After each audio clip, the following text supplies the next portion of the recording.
Reality simulation hypothesis. Imagine staring at the night sky. The stars glimmer, galaxies swirl, and the universe feels infinite. But then a question rises, one so unsettling it shakes the foundation of everything you know. What if none of this is real? What if the stars, the galaxies, even your own thoughts are not natural at all, but lines of code running in an unimaginably advanced simulation? This is the reality simulation hypothesis. The possibility that our universe itself is artificial, a vast illusion generated by a higher intelligence, and that everything you have ever felt, feared, or loved may only exist inside a cosmic machine. The idea sounds like science fiction, but its roots are surprisingly scientific and philosophical. Nick Bostrom, a philosopher at Oxford, famously argued in 2003 that one of three possibilities must be true. Either civilizations never advance far enough to run universe-scale simulations, or advanced civilizations have no interest in running them, or we are almost certainly living inside one. Why? Because if it is possible to simulate consciousness, then future civilizations could run billions of simulations. Statistically, that would mean the odds of you being in the one real universe are almost zero. The math itself implies we are artificial. And yet, our world feels so real. The warmth of sunlight, the texture of your skin, the rush of adrenaline when your heart races, these sensations anchor you. But simulations don't need to be perfect everywhere, only convincing enough for the observer. Just as video games render only what's in front of the player, reality might load only the parts we experience. Think about quantum physics. Particles exist in uncertain states until observed, collapsing into measurable form only when measured. Is this strange behavior a clue? Could it be the equivalent of a cosmic rendering system, conserving processing power by generating reality only when consciousness looks? Technologists take this seriously. Elon Musk once said the odds we are not in a simulation are 1 in billions. Computer scientists point to Moore's law, the exponential rise of computing power, and argue that within centuries, humans could simulate entire worlds, with conscious beings inside them who never realize they are simulated. If we can imagine doing it, why assume it hasn't already been done to us? But the simulation hypothesis is not just a thought experiment. It changes how you see everything. Consider déjà vu, the eerie sense of having lived a moment before. Could it be a glitch, a loop in the code? Consider the fine-tuning problem. In physics, the laws of the universe are balanced on a razor's edge. If gravity were slightly weaker, stars wouldn't form. If it were stronger, the universe would collapse. The odds of such perfect balance are astronomical, unless, of course, the constants were programmed. And what about the speed of light, an absolute limit, almost like a cosmic bandwidth cap? What if reality itself has constraints because the system running it does? There are darker implications, too. If we are simulated, who, or what, created us? Are we a science project for advanced beings? A form of entertainment? A way for a civilization to study its past? And what happens when the simulation ends? Would it be sudden, like a power outage, or gradual, like a system winding down? If your entire life has been inside this artificial space, what does death even mean? Would your consciousness end, or would it be transferred, copied, archived like data in a forgotten file? And then comes the most haunting question of all. Does it matter? If your love, your pain, your dreams, your struggles are simulated, does that make them less meaningful? Or does meaning exist only in your perception of it? If a simulated sunset still moves you to tears, if simulated laughter still fills you with joy, is that any less real? Perhaps reality is not defined by what lies beneath, but by how it feels to those who live inside it. Still, the thought gnaws at the edges of the mind. If everything is code, then what of free will? Do we make choices, or are we scripted algorithms running through pre-written lines? If we are simulated, then our rebellion, our questioning, even this very thought, might only be part of the program. To doubt the simulation could itself be simulated. There is no escape from the loop, no way to prove you are not inside it, because every test you devise is also part of it. Yet, there is a strange comfort here. If we are simulated, perhaps there is purpose, that someone, somewhere, cared enough to run us into existence. Or perhaps reality has always been more fragile than we thought, a dream within a dream, a pattern inside a greater pattern. Whether created by chance, by gods, or by code, the experience of being here, feeling, thinking, wondering, is undeniable. And maybe that, simulated or not, is the only truth that matters. Because in the end, the simulation hypothesis forces us to ask not whether the universe is real, but whether reality itself is something more than material. If we are in a simulation, then reality is not what we thought. It is deeper, stranger, and infinitely more mysterious. And once you allow that possibility, you realize, perhaps the boundary between real and unreal never existed at all. Infinite regress problem. Imagine asking a simple question. Why? Why does the Earth exist? Why does the universe exist? Why does anything exist at all? You receive an answer. But then, another question follows. Why is that answer true? You dig deeper, and again the question returns. Why? With each step, the foundation seems close, yet it always slips further away. This is the infinite regress problem, the unsettling realization that every explanation may need another explanation, in a chain that never ends, eroding the very possibility of certainty. Philosophers have struggled with this problem for centuries. If every belief requires justification, and every justification requires another, where does the chain stop? If we say the universe began with the Big Bang, we must ask, why did the Big Bang occur? If we answer with quantum fluctuations, we ask, why do quantum laws exist? Each answer breeds a new question, and behind every cause lurks another cause, another layer of reality demanding to be explained. This chain can lead to despair. If nothing can be grounded finally, then perhaps all knowledge floats on air, each explanation built upon another that is never secured. It is like climbing an infinite staircase, reaching higher but never finding the floor. To some thinkers, this is the core of skepticism, the haunting possibility that human reasoning cannot escape its own hunger for justification. And yet, people have tried to break the chain in different ways. One approach is called foundationalism. It argues that there must be basic beliefs, self-evident truths, that require no further justification. Like axioms in mathematics, they are simply accepted as starting points. I think, therefore I am. The laws of logic hold. These, foundationalists argue, stop the regress. But skeptics reply, why should we accept them? What makes them immune to the endless demand for justification? Another approach is coherentism.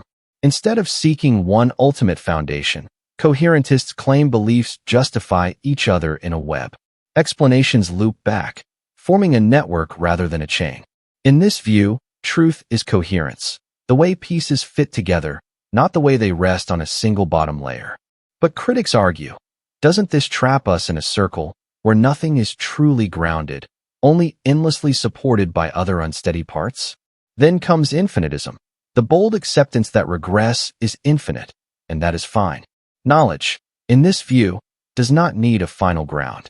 Explanations continue forever, each step deeper, each reason backed by another, with no end.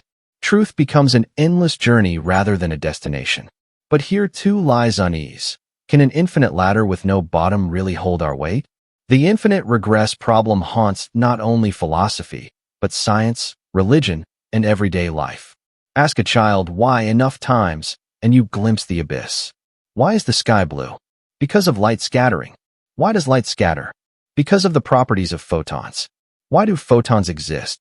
Each answer dissolves into a deeper question, until silence is the only refuge. In religion, the regress appears in the classic question, if God created the universe, who created God? If the answer is no one, God is eternal, then why can the universe itself not be eternal? The regress demands consistency, and every attempt to halt it feels like an act of faith. Even in personal life, the regress lingers. Why pursue wealth? To be secure. Why seek security? To be happy. Why be happy? To live well. Why live well? Each answer raises another, until we face the emptiness of an infinite chain that never grants closure. And yet, perhaps the power of the infinite regress problem is not in its despair, but in its mirror. It reveals the hunger of the human mind, the relentless refusal to settle for surface answers. It pushes science forward, faith deeper, philosophy wider. It exposes the fragility of certainty, but also the beauty of wonder. Perhaps it is not a curse, but a compass, reminding us that the universe resists final explanation, that mystery is woven into the very fabric of being. Close your eyes and picture it. Endless chains stretching into the distance, each link a question, each link an answer, vanishing into infinity. We may never find the anchor, but perhaps the meaning is not in reaching the end, but in the act of climbing, an endless regress that is not failure, but the very essence of thought. Brain in a vat scenario. Imagine waking up tomorrow, only to be told that nothing you've ever experienced, your childhood, your friendships, your triumphs, even this very moment, was real. That your entire life has been nothing more than electrical signals fed into a brain floating in a vat, nurtured by tubes and wires in a sterile laboratory. The laughter you remember, the heartbreak that still haunts you, the warm sunlight you feel on your skin, it was all an illusion, a meticulously crafted simulation designed to fool your mind. The question that follows is inescapable. If such a scenario is possible, how can you ever be certain that what you are experiencing right now is not exactly that? This is the brain in a vat thought experiment, a philosophical challenge as disorienting as it is profound. It begins with a simple premise. The brain is an organ of perception, not reality. Everything you know about the world comes through signals. Light hitting your eyes, sound waves vibrating in your ears, sensations traveling along nerves. If those signals were artificially generated and perfectly replicated, your brain would process them exactly as it processes reality. You would never know the difference. The implications are staggering. If your brain could be removed from your body, placed in nutrient fluid, and connected to a supercomputer feeding it artificial inputs, you could be made to believe you were living an ordinary life. You could be sitting at a cafe, sipping coffee, feeling warmth in your hands, hearing chatter around you, all while your actual body no longer exists. To you, the experience would be real. And the terrifying truth is that you would have no way to test or disprove it. Philosophers like Hilary Putnam used this scenario to question the very foundations of knowledge. How do you know the external world exists at all? How do you know you're not deceived by a system designed to trick you? René Descartes raised similar doubts centuries earlier when he asked whether an evil demon could be deceiving him into believing a false reality.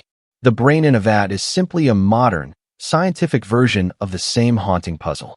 Consider how technology already pushes us toward this boundary.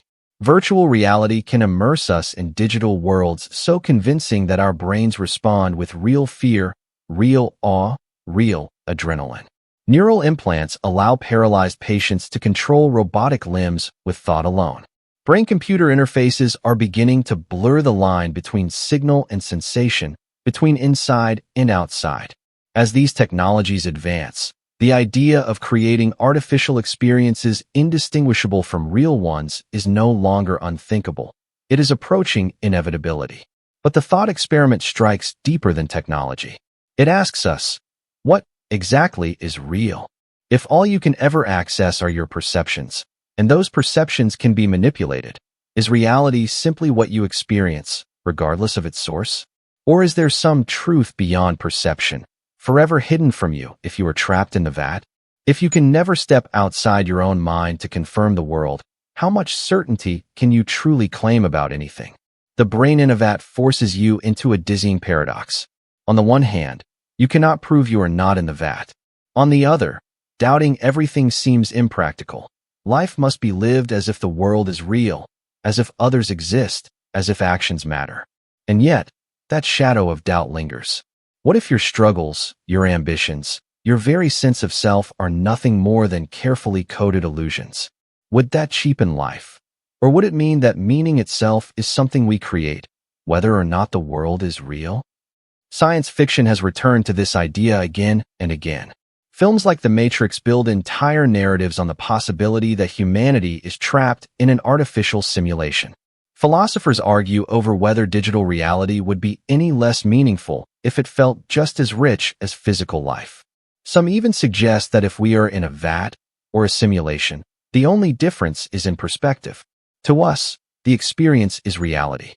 To whatever lies outside, it is an experiment. The unsettling truth is that you cannot disprove the brain in a vat hypothesis. At this very moment, everything you see, hear, and feel could be fabricated, and you would never know. And yet, life goes on. You eat, you laugh, you grieve, you dream, because even if the world is an illusion, it is the only one you have. Perhaps that is the ultimate lesson of the thought experiment. Reality may be uncertain, but experience is undeniable.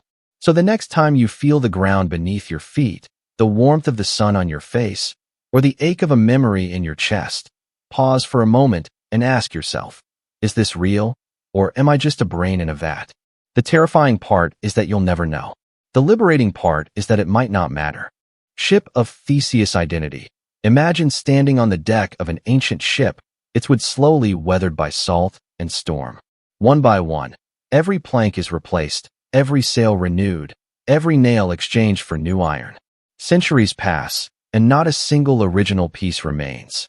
Yet the vessel still sails under the same name, still carries the same legend. This is the ship of Theseus, one of the oldest and most haunting paradoxes of identity. Now, turn that question inward.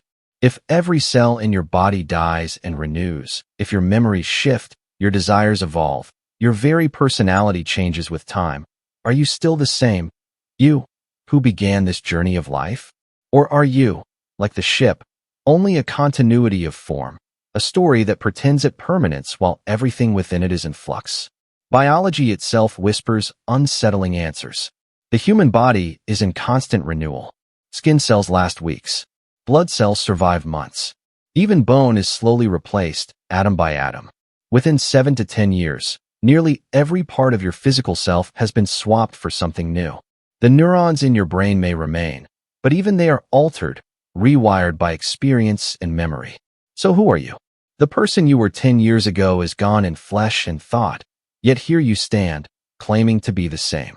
Perhaps continuity is not in the material, but in the pattern, a flame that persists even as the fuel changes. Philosophers have long struggled with this riddle.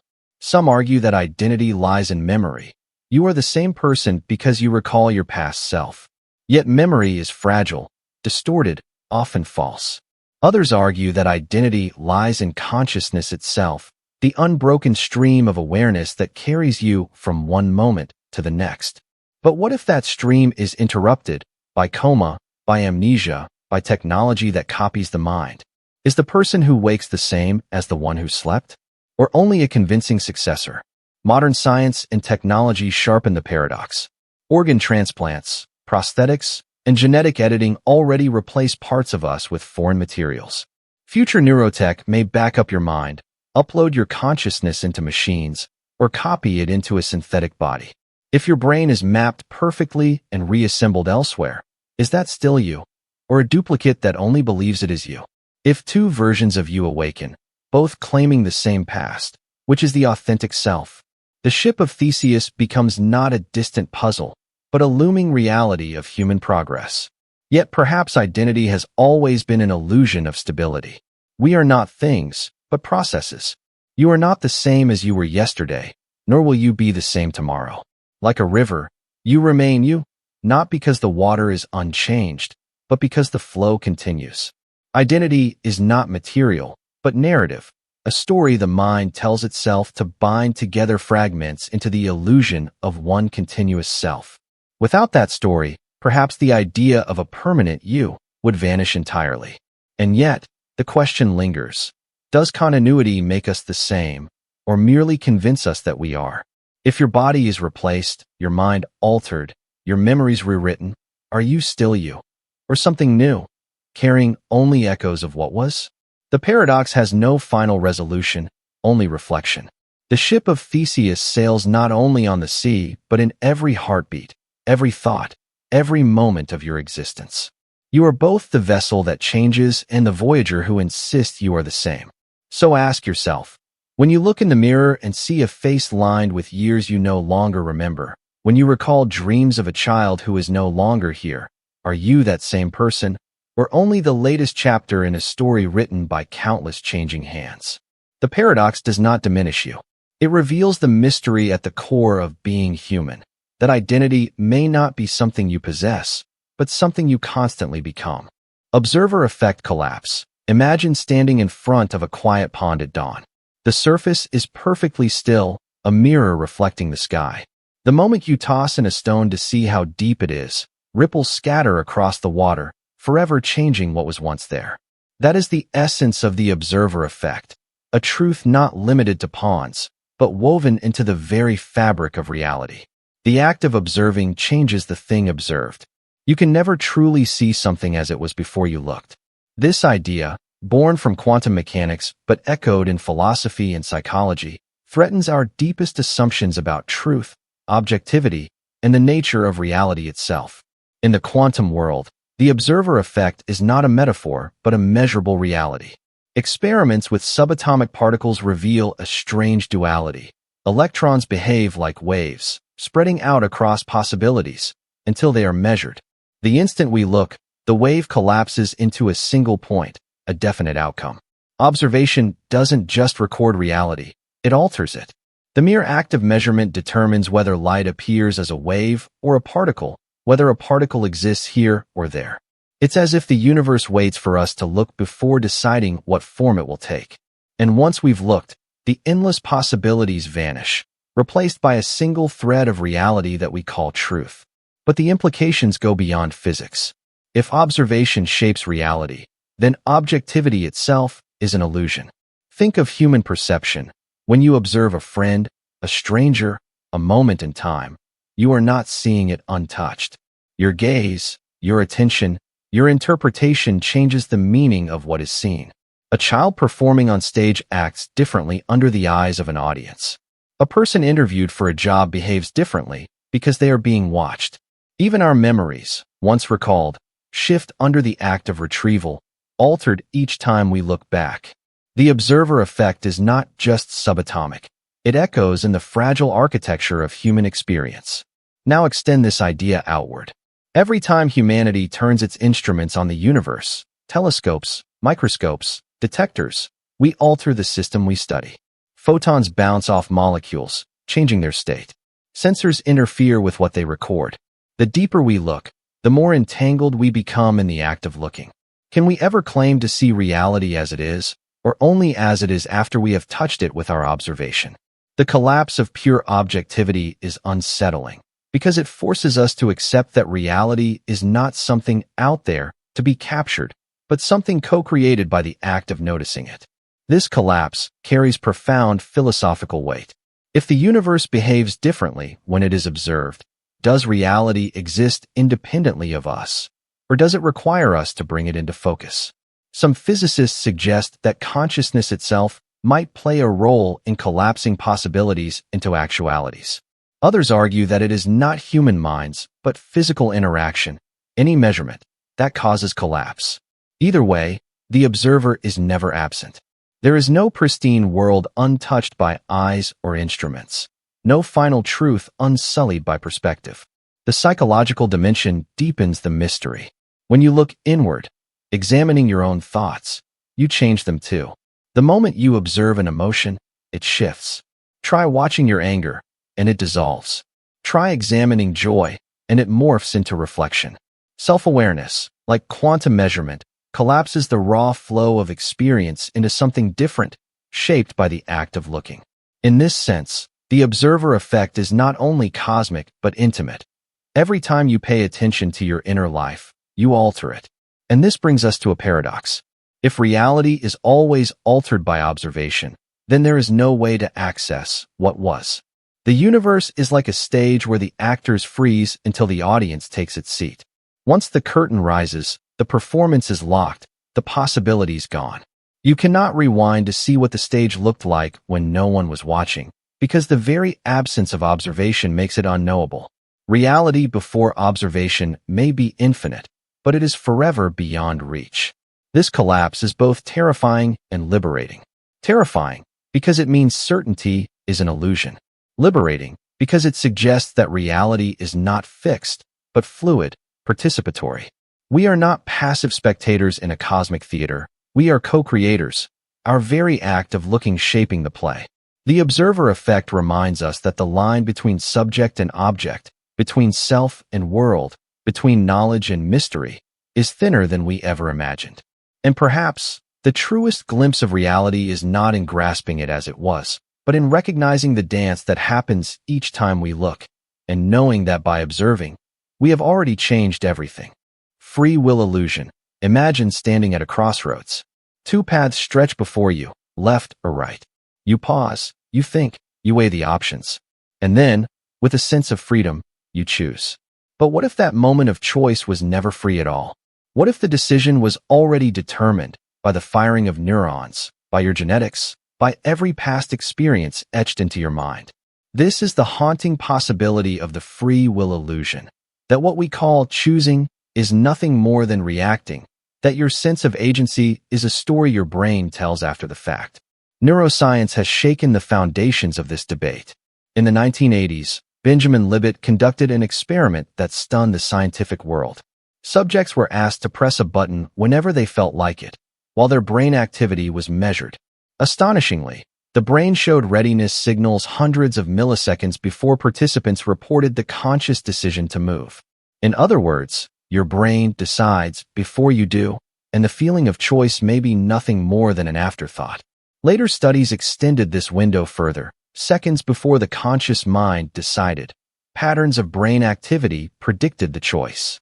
If that is true, then your conscious self may not be the driver.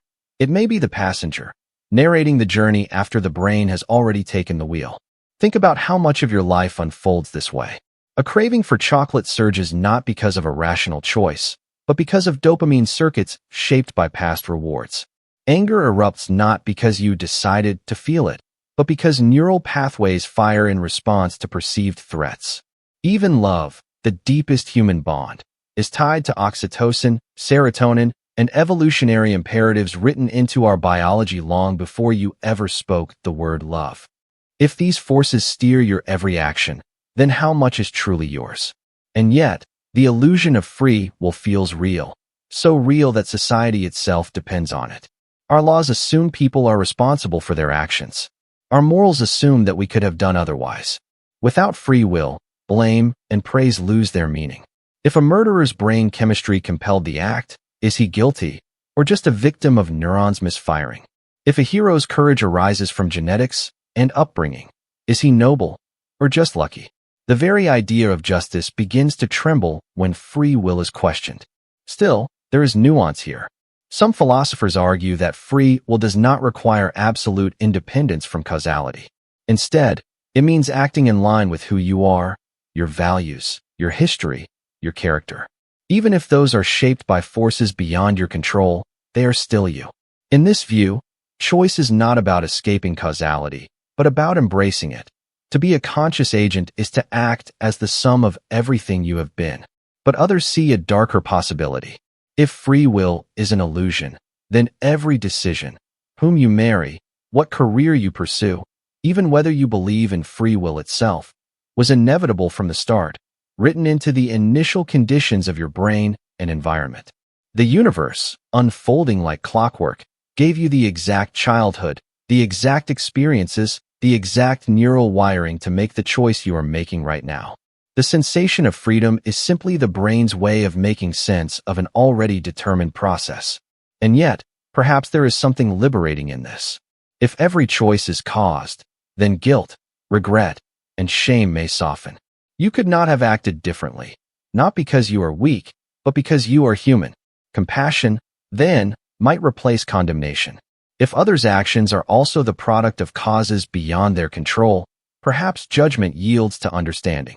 In this light, the illusion of free will becomes not a trap, but a window into empathy.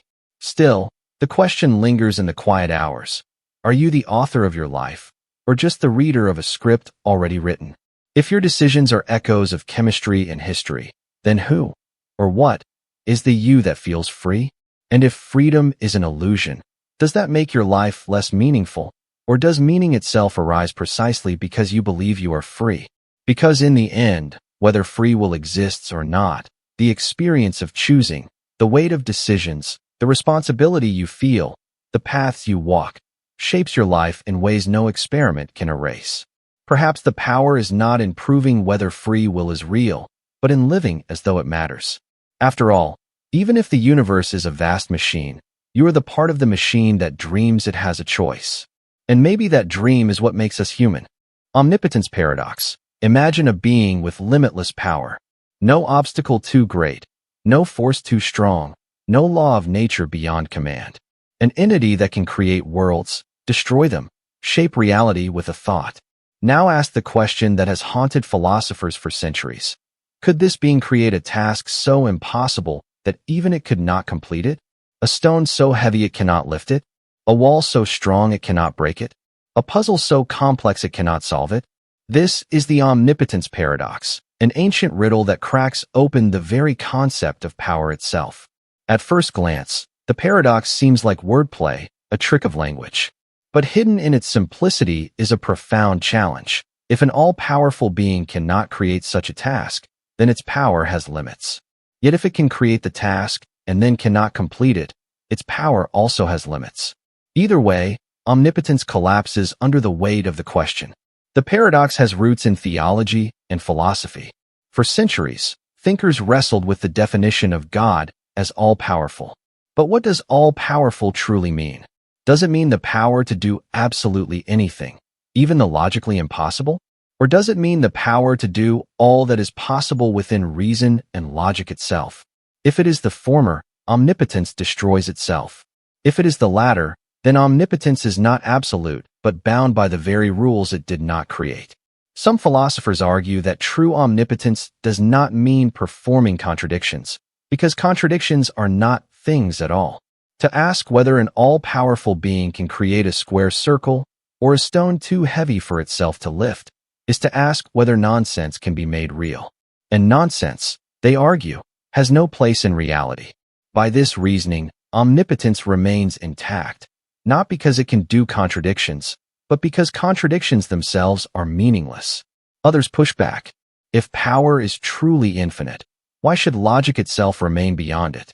If an omnipotent being cannot override the structure of logic, is it truly supreme, or is it enslaved by rules that stand higher than it?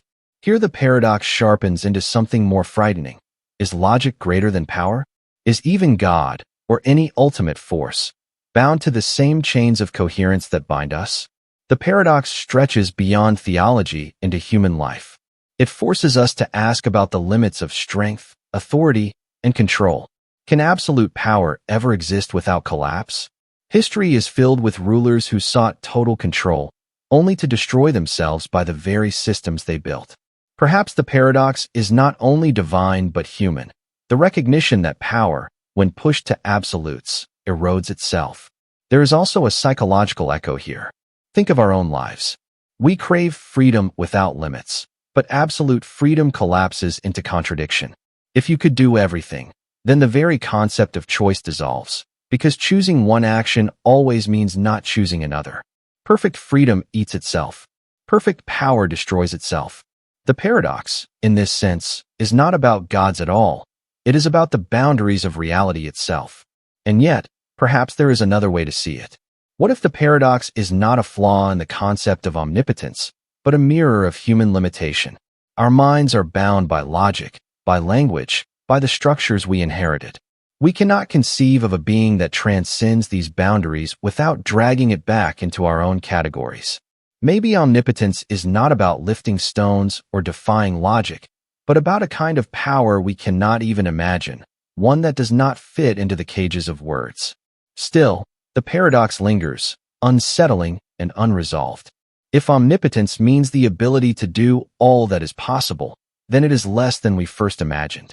If it means the ability to transcend possibility itself, then it erases its own meaning. In either case, the word trembles in our hands, fragile under the weight of its contradictions. Close your eyes and picture it.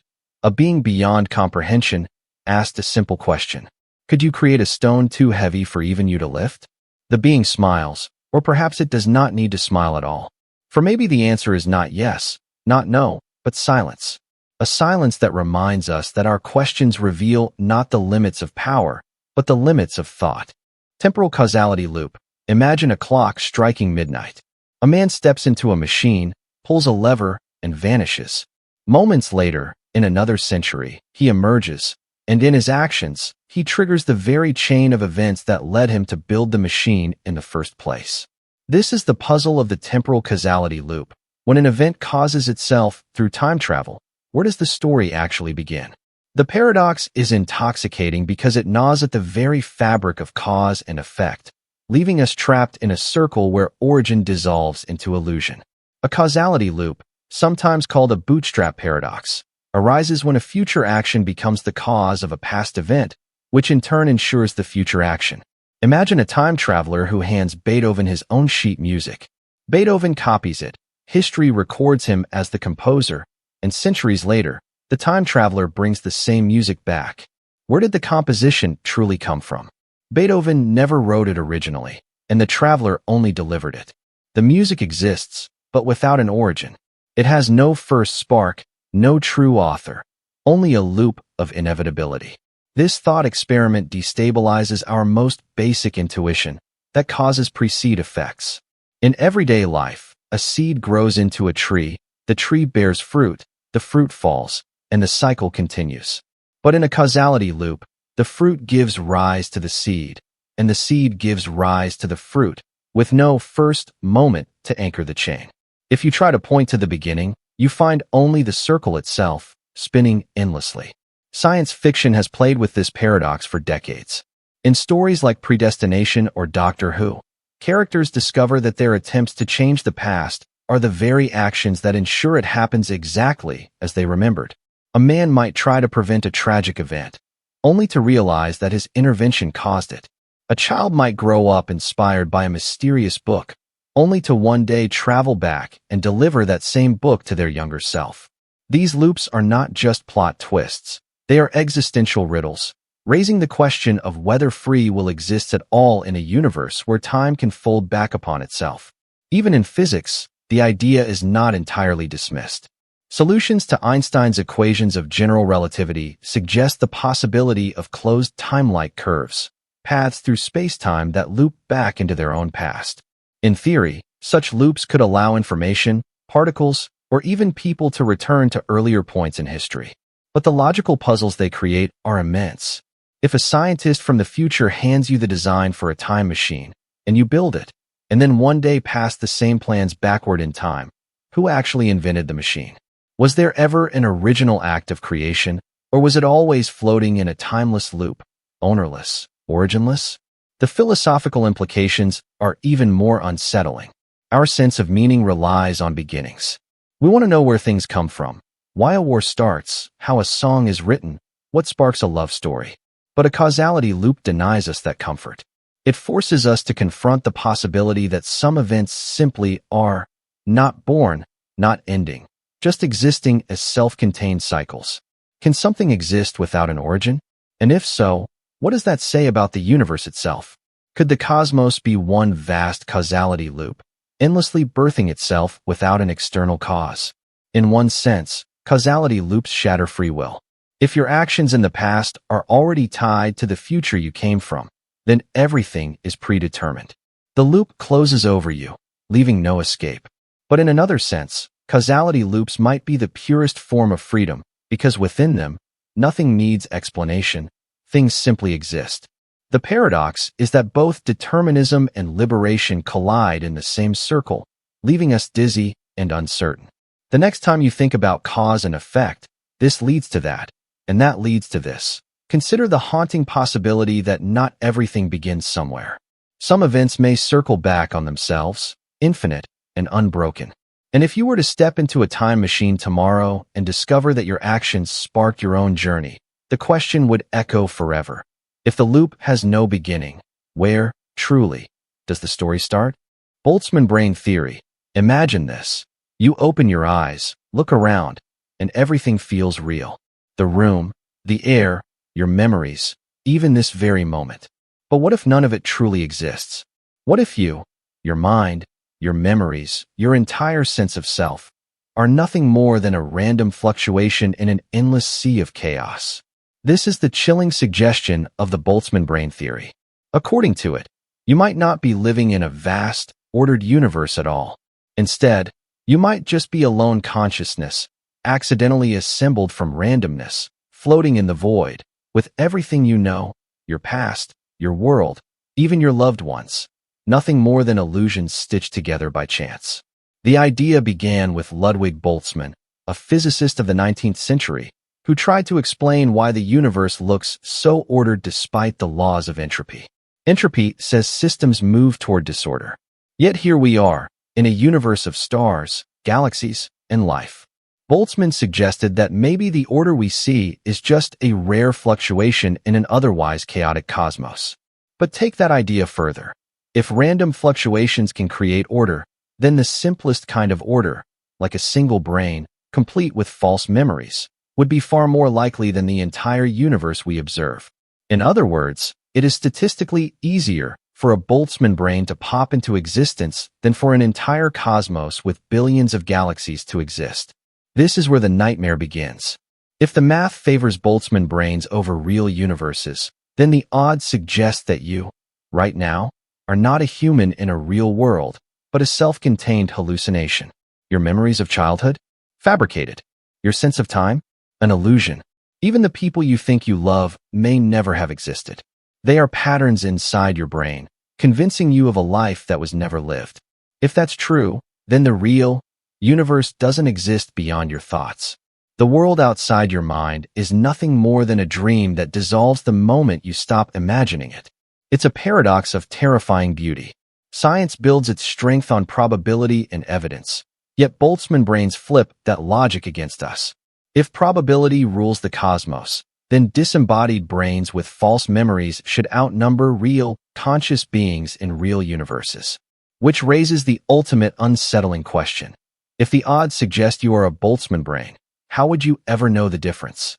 Every test, every experiment, every observation you attempt is itself part of the illusion. You cannot disprove the dream if the dream creates the evidence itself. Modern physics wrestles with this paradox. Many cosmologists argue that if a theory predicts Boltzmann brains are more common than real observers, then the theory must be flawed. After all, science relies on the assumption that our observations are real and reliable. If they are not, the very foundation of science collapses. Others see the Boltzmann brain idea not as literal truth, but as a warning, a way of highlighting where our models of the universe may break down. Yet the possibility lingers, haunting the edges of cosmology like a shadow. What if our existence is not grounded in a real universe, but in a momentary fluctuation of nothingness?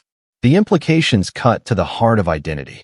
If you are just a Boltzmann brain, then you have no past, no future, no continuity. You exist only in this fleeting instant of thought, dissolving as soon as the random structure that sustains you collapses. That means the world you know could vanish in less than a second, as if it never was. And worse, you would never even realize it, because the illusion would end before you had the chance to notice. Existence becomes not a journey, but a single fragile flicker in chaos. Yet perhaps there is something liberating hidden in the terror. If all we have is this moment, whether born of chaos or cosmos, then this moment is enough. Whether the universe is vast and ancient, or you are a lone brain floating in void, the experience feels real to you. And if meaning comes from experience itself, then even a Boltzmann brain lives a life as real as any other. The horror of the theory is that we may be illusions, but the beauty is that even illusions can feel, think, and wonder. The Boltzmann brain theory forces us to face a question without resolution. Is reality the grand unfolding of a universe billions of years old, or is it just the fragile spark of one accidental brain? You cannot prove it either way. You can only live as though your memories are real, as though your world exists, as though this moment matters. Because in the end, whether you are part of an infinite cosmos or a flicker in chaos, the thoughts you are having right now are all that you truly know. Moral relativism abyss. Imagine standing at the edge of a vast abyss, not of stone or earth, but of thought. It stretches beneath every decision, every judgment, every law we claim to hold sacred.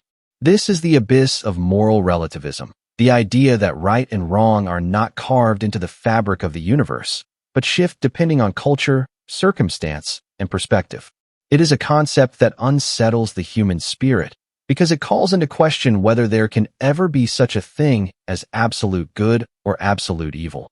or whether morality is nothing more than a mirror reflecting the society that gazes into it. For centuries, philosophers have wrestled with this dilemma. Some argued that morality comes from divine command, eternal and unchanging. Others insisted it is born from reason, universal principles of justice that apply everywhere and always. Yet when we look across history, the story becomes murkier. Practices once considered moral, slavery, trial by combat, burning heretics, are now condemned as monstrous. Acts once forbidden, cross-cultural marriage, freedom of belief, equality of women, are now celebrated as moral triumphs. Each age believes it has discovered moral truth, only for another age to call it cruelty. If morality were absolute, why would it shift so radically across time and place? Consider culture. In some societies, honor demands blood revenge. In others, forgiveness is the highest virtue. In some, eating the flesh of the dead is a sacred ritual of remembrance. In others, it is an unspeakable horror. Are these differences evidence that morality is fluid, shaped by need, geography, and tradition? Or are they distortions of a deeper truth we cannot always see? The abyss deepens when we realize that what feels unquestionably right to one person may feel unquestionably wrong to another, and both may be sincere. Psychology adds another layer. Studies show that moral decisions often arise not from cold logic, but from intuition, from gut feelings shaped by culture and emotion. We justify afterward, weaving reasons to support choices already made. This suggests that morality may be less about eternal principles and more about human psychology, patterns of empathy, loyalty, disgust, or fear. If that is true, then morality is as variable as the minds that carry it, an endless sea of shifting judgments with no firm ground beneath. Yet, the danger of moral relativism is clear. If all morality is relative, what stops tyranny? What prevents cruelty from cloaking itself in the excuse of cultural difference? History is littered with horrors defended as custom or necessity. If there is no absolute wrong, how do we condemn genocide, torture, or oppression? And yet, if there is an absolute morality, why has humanity failed to agree on what it is? The abyss yawns wider with every step. Perhaps the truth lies not in choosing one side, but in grappling with both. Moral relativism reminds us to be humble, to recognize that our own moral convictions may be shaped by time and place. But the yearning for absolutes reminds us that some lines must be drawn, that humanity cannot survive if everything is permitted. The tension between these two truths defines our ethical struggle. We live suspended above the abyss, searching for a balance between the shifting sands of perspective and the solid ground of shared humanity. In the end, the abyss of moral relativism is not something to escape, but something to face. It asks us whether morality is discovered like a hidden law of nature or invented like a story we tell ourselves. It forces us to question whether justice is eternal or a fragile agreement we make to hold chaos at bay. And perhaps the greatest danger is not that morality is relative, but that in our certainty, we stop questioning altogether. For it is in the questioning, in the trembling before the abyss, that we may find not perfect answers, but the wisdom to live more carefully with one another. Inverted qualia mystery. Imagine staring at a rose. To you, it glows with the deep richness of red. But what if, in the mind of the person standing next to you, that very same rose blooms in the color you would call blue, yet they've been taught to label it red since childhood? Outwardly, they agree with you. They nod when you say red. They stop at red traffic lights, admire red sunsets, buy red apples. But internally, their experience could be inverted, swapped, alien. This is the inverted qualia mystery, the haunting possibility that private, subjective experiences, what philosophers call qualia, are not universal at all, and that you can never truly know how another person's mind paints reality. Philosophers have wrestled with this for centuries. John Locke hinted at the idea as early as the 17th century, and modern thought experiments sharpen it into something terrifyingly precise. If two people live in the same world, speak the same language, follow the same rules, but perceive colors, tastes, even pains differently, how could they ever detect the difference? Language does not reveal inner experience. Behavior cannot betray it. For all you know, Every person around you lives in a sensory reality fundamentally unlike your own, yet invisible to comparison. Think of sound. A note played on a piano feels warm and resonant to you. But what if someone else's experience of that sound carried a sharpness you'd call metallic? They still say beautiful. They still tap their foot in rhythm, but the private sensation is different. Or take taste. The bitterness of coffee, the sweetness of chocolate. To you, they are distinct, but to another mind they might trigger an entirely different spectrum of flavors, masked by habit and language. Neuroscience complicates this further. We know the mechanics of perception, the cones in our eyes tuned to wavelengths, the neurons in our brain firing in patterns. But mechanics are not the same as experience. We can map the pathway of light to brain, but we cannot step into the redness itself, the blueness itself, as another person feels it. Even if two brains light up identically on a scan, the qualia, the raw feel of it, may be entirely different. This is the so-called hard problem of consciousness, explaining not just how the brain processes input, but why that input feels like something. The mystery deepens when you consider illusions. Ever notice how one person finds cilantro fresh, while another insists it tastes like soap? Genetics explain the receptors, but the experience, the soapiness, the freshness, remains locked inside private perception. Or think of the famous blue/gold dress that divided the internet. Half the world saw one color, half saw another, and yet no one could prove their view was the real one. Was that a glimpse of inverted qualia in action, a tiny crack in the illusion of shared perception? And then, the haunting question, does it even matter? If everyone agrees to call a rose red, then society functions, communication holds, and life continues. But lurking beneath the surface is an unsettling truth. You may never know if the reality you inhabit is truly the same as anyone else's. Perhaps we are all isolated islands of perception, speaking words that only approximate what we feel inside. When you say, "I love this color," and someone else agrees, do they love what you love, or only something they have no way of revealing? This mystery ripples into identity itself. If our senses shape our world, then inverted qualia mean we may not share the same world at all. We inhabit overlapping but private universes, stitched together by fragile conventions of language. And if perception differs so radically, what does it mean to connect with another? Can empathy ever be complete if we cannot even be sure we see the same sunset, hear the same song, or taste the same kiss? Yet, there is also wonder here. Perhaps difference in perception is not a flaw, but the very reason human experience is so varied, so rich.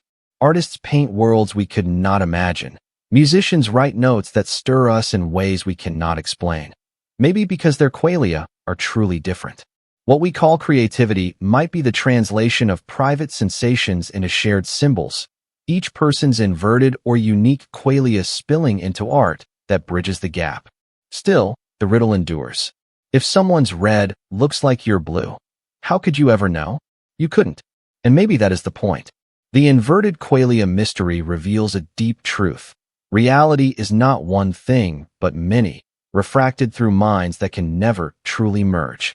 We live together, but alone, sharing words that point to experiences forever locked inside. And maybe that is what makes every smile, every conversation, every moment of recognition so profound.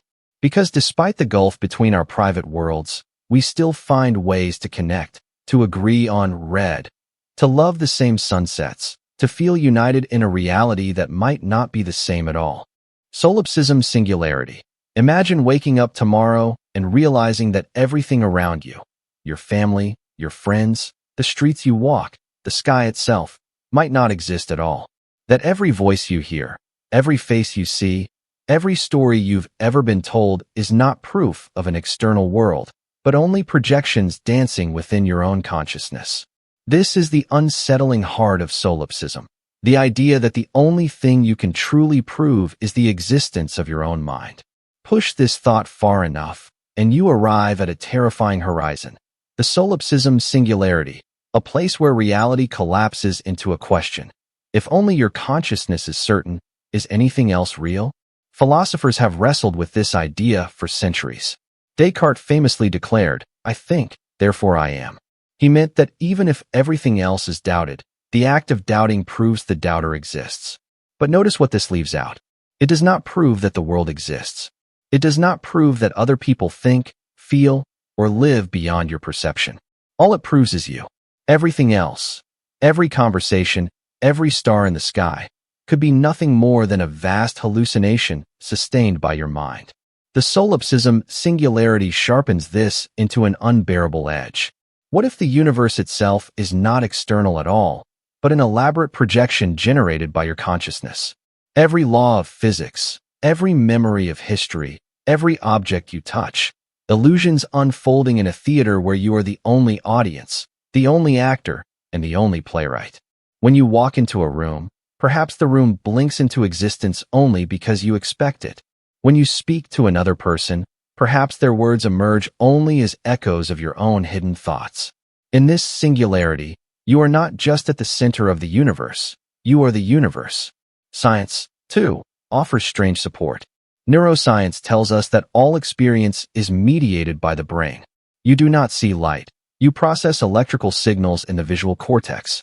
You do not hear sound. You interpret vibrations translated by nerves. In truth, you never directly encounter the world. You only encounter your mind's reconstruction of it, which means that everything you believe about reality is already a projection. The external world may exist, but all you ever touch is your own consciousness interpreting it. But then comes the darker twist. If solipsism is true, how do you explain the complexity of the illusion? Why would a solitary mind invent suffering, chaos, tragedy? Why would it design other people who contradict you, oppose you, reject you? If the world is your creation, why is it not kinder, simpler, easier? The paradox deepens. Either the world is real, or your mind contains infinite depths of imagination and cruelty you cannot escape. Psychology reflects this tension. People who slip too far into solipsistic thought often describe alienation, a sense of detachment so profound that the world begins to feel hollow, dreamlike, unreal. Some compare it to simulation theory, the suspicion that you are trapped in a matrix designed for you alone. But while simulation theory imagines architects outside yourself, solipsism insists there are none. There is only you, dreaming the dream of everything. And yet, perhaps there is a way to look at it differently. What if solipsism is not a trap, but a mirror? It reminds us that reality is always mediated, that certainty is always limited. We cannot prove with absolute certainty that others exist, but we live as though they do. And in doing so, meaning emerges. Maybe the singularity of solipsism is not a final collapse, but a reminder that connection, empathy, and trust are acts of faith. Every handshake, every conversation, every act of love is a defiance of solipsism. We choose to believe in others, even when proof is impossible. Close your eyes and imagine it. A world unfolding like a stage play, every sound, every object flickering into existence only as you perceive it. You stand alone at the center, and yet you reach out. And in reaching out, you find something beyond yourself, or at least you believe you do. Perhaps that belief is all we have. Perhaps it is enough. Infinite universe copy. Imagine standing at a crossroads, staring at two diverging paths. You choose one, and the other fades into the mist of what could have been. But what if it never faded? What if, in the vastness of an infinite universe, every choice you did not make was still made by another version of you? One who took the left instead of the right, who said yes instead of no, who loved differently, who failed where you succeeded, or who succeeded where you faltered. This is the staggering weight of the infinite universe copy. In a cosmos without end, there is no single you. There are countless, endlessly branching versions, each living out every possibility. The idea stems from one haunting truth. Infinity does not run out of room. In an infinite universe, or in an infinite multiverse, every arrangement of matter must eventually repeat. Just as rolling dice enough times guarantees you will see every possible combination, existence itself, if infinite, will eventually produce every possible you. There is a version of you who became an astronaut, one who never learned to read, one who died young, one who outlived everyone else, one who is sitting right now having this exact thought, but with a single word different. The concept is dizzying because it robs you of uniqueness, yet also grants you infinite mirrors of possibility. Science already flirts with this idea. The many-worlds interpretation of quantum mechanics suggests that every quantum event splits reality into multiple branches. Every time a particle could go left or right, both outcomes occur, spawning parallel worlds. Scale that up to human decisions, and every hesitation, every choice, every breath fractures into new universes, each carrying a copy of you along divergent paths. Meanwhile, cosmologists argue that if the cosmos is truly infinite, then statistical certainty ensures repetition. Somewhere beyond the observable horizon, another Earth exists, with another you reading these very words. Beyond that horizon, infinite more. The consequences are both exhilarating and terrifying. On one hand, regret loses its sting, because somewhere, in another strand of infinity, you made the other choice. Somewhere you stayed, somewhere you left, somewhere you spoke the words you kept locked inside. The paths you mourn are not lost. They are lived by other versions of you, right now. On the other hand, identity itself begins to unravel. If every possible you exists, what makes this you special? Is your consciousness just one flicker among infinite duplicates, no more privileged than any other? Philosophically, this raises chilling questions. If every version of you exists, is free will meaningful, or are you simply one thread in an infinite fabric where all choices are inevitable? Does morality matter if, somewhere, another you has already chosen every possible option, both good and evil? Are you condemned to be both the hero and the villain, the savior and the betrayer, depending on which universe is watching? Yet, within this vastness, there is also something strangely comforting. Because if infinite versions of you exist, then you are not bound to the weight of one lifetime. The what-ifs that haunt you, the career you never pursued, the love you never confessed, the risk you never took, are not ghosts. They are realities, alive and unfolding. And though you cannot touch them, you can imagine them, knowing that somewhere, some part of you walked that path. Science fiction has given form to this wonder. Characters meet alternate selves who embody their darkest fears or brightest hopes. Worlds collide where tiny differences ripple into staggering consequences. These stories grip us because they speak to something primal, the longing to know the roads not taken, the desire to see who we might have been. The infinite universe copy offers both fulfillment and torment because it insists that nothing is ever truly lost, yet nothing is ever truly ours alone. So the next time you wonder about the choices that shape your life, pause and consider. In an infinite cosmos, the version of you who turned away exists, as does the one who stayed, the one who stumbled, and the one who triumphed. Every possibility is real somewhere. And though you can only live this single thread, you are also part of an unfathomable tapestry, a chorus of selves scattered across infinity, each whispering the same question. If every version exists, which one is truly you? Identity merge hypothesis. Imagine waking up tomorrow and realizing that another person, somewhere in the world, now carries every single thought, memory, and feeling you've ever had. They remember your childhood laughter, your heartbreaks, your secrets.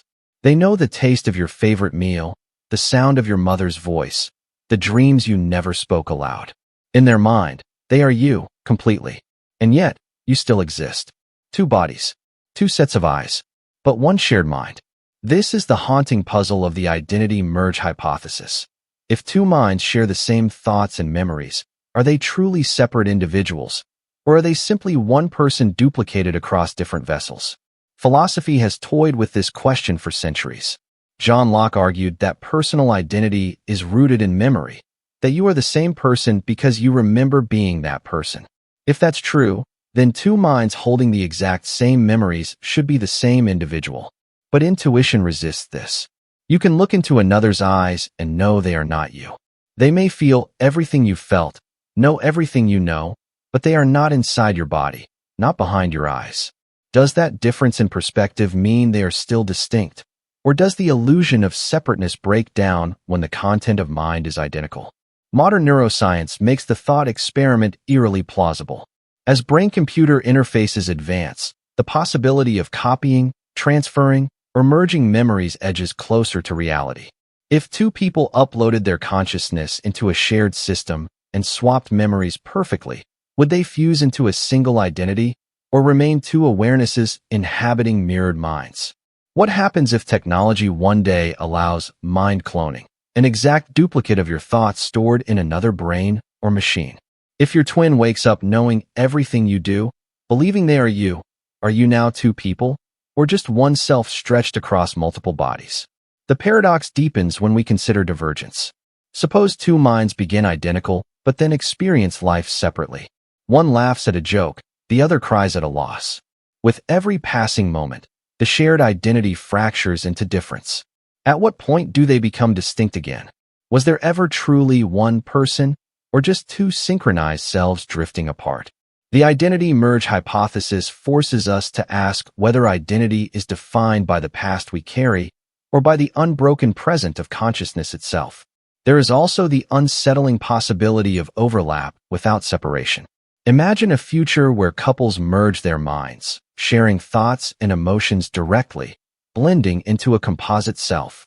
Would individuality dissolve into union, or would two selves coexist inside one mental tapestry, forever entangled but still distinct?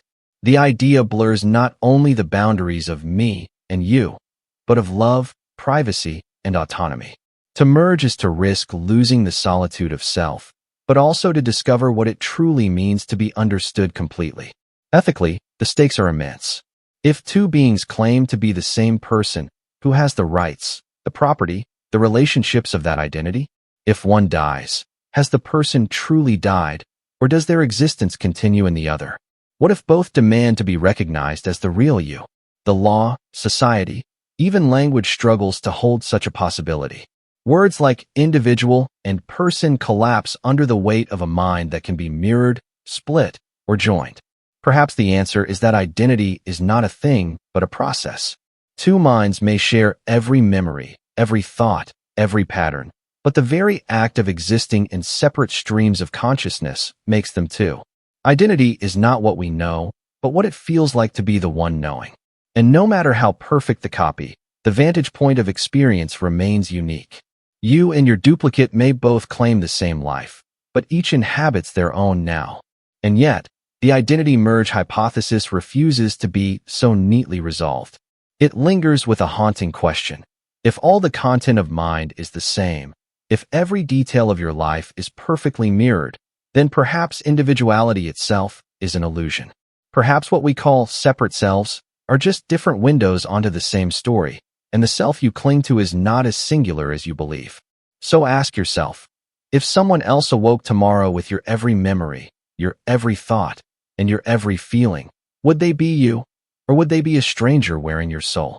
And if you cannot answer, then maybe the very concept of you is less solid than it feels, a fragile illusion afloat in the infinite sea of consciousness. Paradox of the heap. Imagine staring at a pile of sand under the sun. You scoop out one grain, and it is still, without question, a heap. Another grain, still a heap. 100 grains, still a heap. But somewhere along the way, without fanfare or announcement, the heap ceases to be a heap. Yet when? At what exact moment does the shift occur? This is the paradox of the heap, also known as the Sorites paradox, a riddle that has haunted philosophers for over 2,000 years because it asks a deceptively simple but devastating question. Where do we draw the line between something and nothing? The paradox exposes the fragility of definitions we often take for granted. Words like heap, bald, tall, rich, or even alive feel obvious until we press on them. Remove one hair from a head, still not bald. Remove another, still not bald. At what point does baldness begin? Add $1 to someone's bank account, still not rich. Add another, when does wealth truly start? The paradox reveals that much of our language and categories rely not on sharp boundaries, but on vague concepts, on collective agreement rather than strict precision. At its heart, the paradox forces us to confront vagueness. Human language thrives on ambiguity. It allows us to navigate a messy world. But when pressed into logic, vagueness collapses. If every small change makes no difference, then no large change ever occurs. By that reasoning, one could argue that even a single grain of sand must still be a heap, or that a mountain is no different from a pebble. This absurdity points not just to a problem in language, but to the way we impose order on a world that resists neat definitions. The implications ripple outward. In ethics, when does lying become wrong? A small omission may not matter, another small omission may not either, yet eventually the weight of omissions becomes deceit. In law, when does someone cross the line from negligence to crime? In biology, when does a cluster of cells become a living human? In society, when does inequality become injustice? The paradox of the heap whispers through all these questions, reminding us that lines we treat as firm are often drawn on shifting sand. Different philosophies have wrestled with solutions. Some argue that we must accept fuzzy logic, where categories are not absolute but graded, existing on spectrums. Others suggest that words like heap are simply tools of convenience, useful but imprecise, and not to be taken as rigid truths. Still others claim that reality itself may not respect our desire for clarity, that the world is not made of sharp borders, but of gradual transitions. And yet, the paradox remains unsettling. It suggests that certainty is often an illusion, that the lines we cling to are fragile fictions. We want to believe there is a precise point where things change, but perhaps reality does not work that way. Perhaps it is we who demand boundaries in a universe that offers only gradients. The paradox of the heap is not a puzzle to be solved, but a mirror held to the way we think. It reveals that much of what we consider solid truth is built on agreements, not absolutes. And it leaves us with a haunting question. If a heap can vanish grain by grain without our noticing, how many small changes in our own lives pass unmarked, until one day we look around and realize everything has transformed? Future knowledge collapse. Imagine being handed a book. Its cover is weathered, its pages endless. You open it, and there it is, your life, written in complete detail. The day you will fall in love, the moment you will fail, the instant you will triumph, and even the hour of your death. Every decision already inked, every turn already charted. This is the paradox of future knowledge collapse. If you could know the exact details of your future, would your choices still matter, and would your life retain any meaning at all? At first, it seems intoxicating. Think of the security. No more uncertainty, no more fear.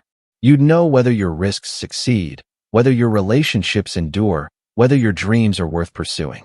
The anxiety of the unknown would vanish. And yet, with it, so too might the very fuel of human existence: hope, curiosity, and wonder. Philosophers have long wrestled with this dilemma.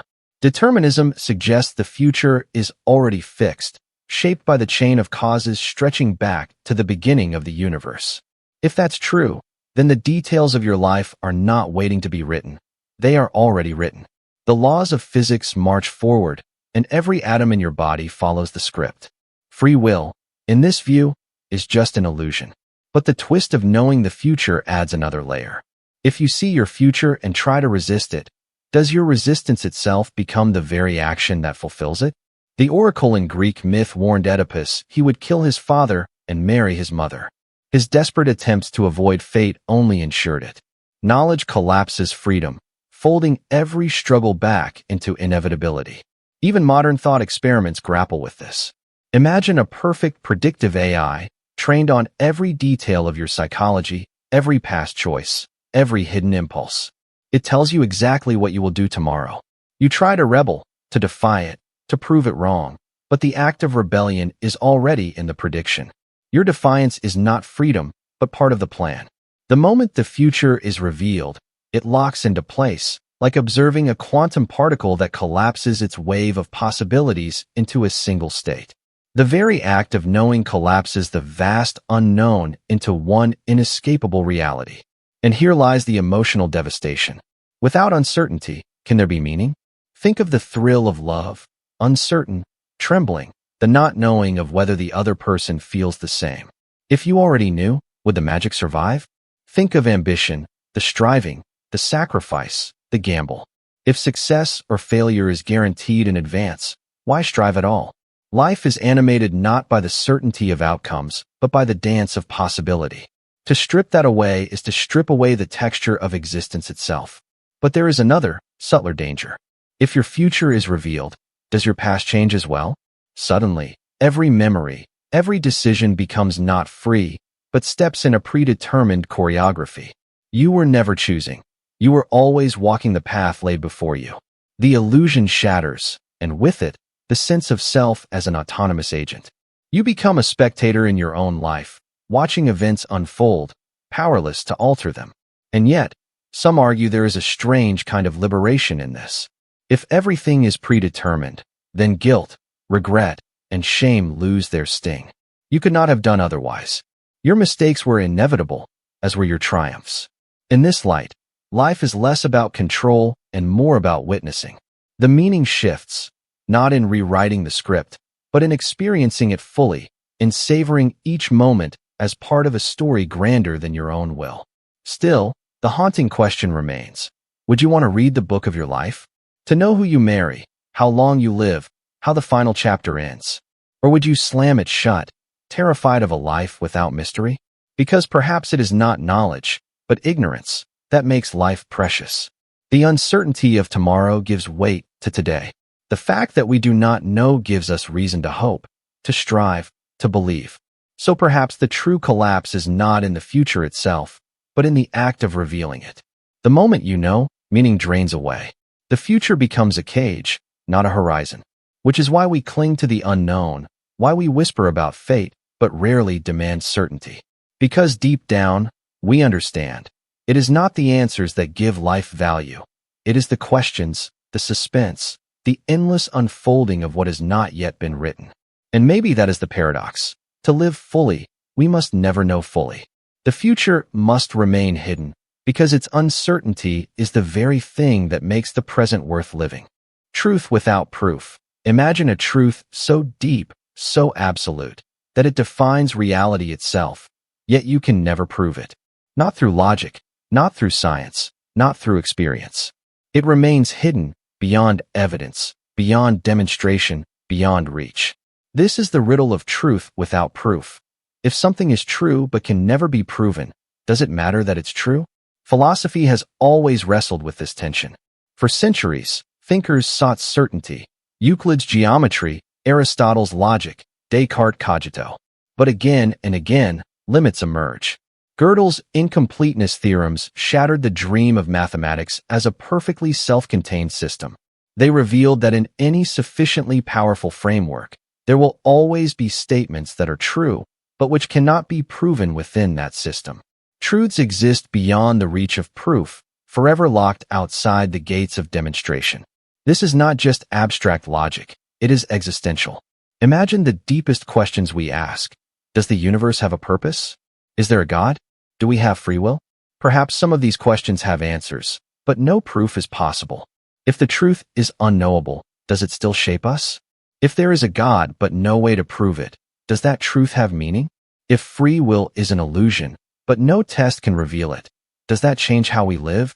Truth may exist, but without proof, it becomes like a shadow we can never touch. Science confronts this constantly. Physicists speak of multiverses, endless other universes beyond observation. Are they real? The mathematics suggests it, but proof may forever escape us. Cosmologists debate whether the universe is infinite or finite. Logically, one must be true, yet proof may be beyond our capacity. Even in quantum mechanics, the wave function hovers between interpretation and mystery. Truth is there, but proof dissolves in paradox. In daily life, too, we feel it. You may wonder if someone truly loves you. They say it, they act it, but love cannot be proven like a theorem. It may be true, but the proof is absent. Faith, trust, intuition, these become the bridges we build over the abyss where proof fails. Human existence itself may be an ongoing negotiation with truths we cannot demonstrate, but choose to live as though they are real. But the question cuts deeper. If truth is forever unprovable, does it matter? One view says no, truth without proof is useless, indistinguishable from falsehood. What difference does it make if a statement is true, but no one can ever know it? In practice, it becomes irrelevant, like a treasure buried where no one will ever dig. To live, we need not ultimate truth, only workable evidence. Another view, however, says yes, it matters profoundly. The very possibility of truth beyond proof reminds us of humility, that reality is larger than our tools to measure it. Just because we cannot prove something does not mean it is meaningless. The horizon exists even if we cannot reach it. And sometimes, the pursuit of proof, even if it fails, shapes our journey more than the truth itself ever could. The danger lies in confusion. History is filled with falsehoods embraced as truth because proof was impossible. Superstition, dogma, conspiracy, each thrived in the space between truth and proof.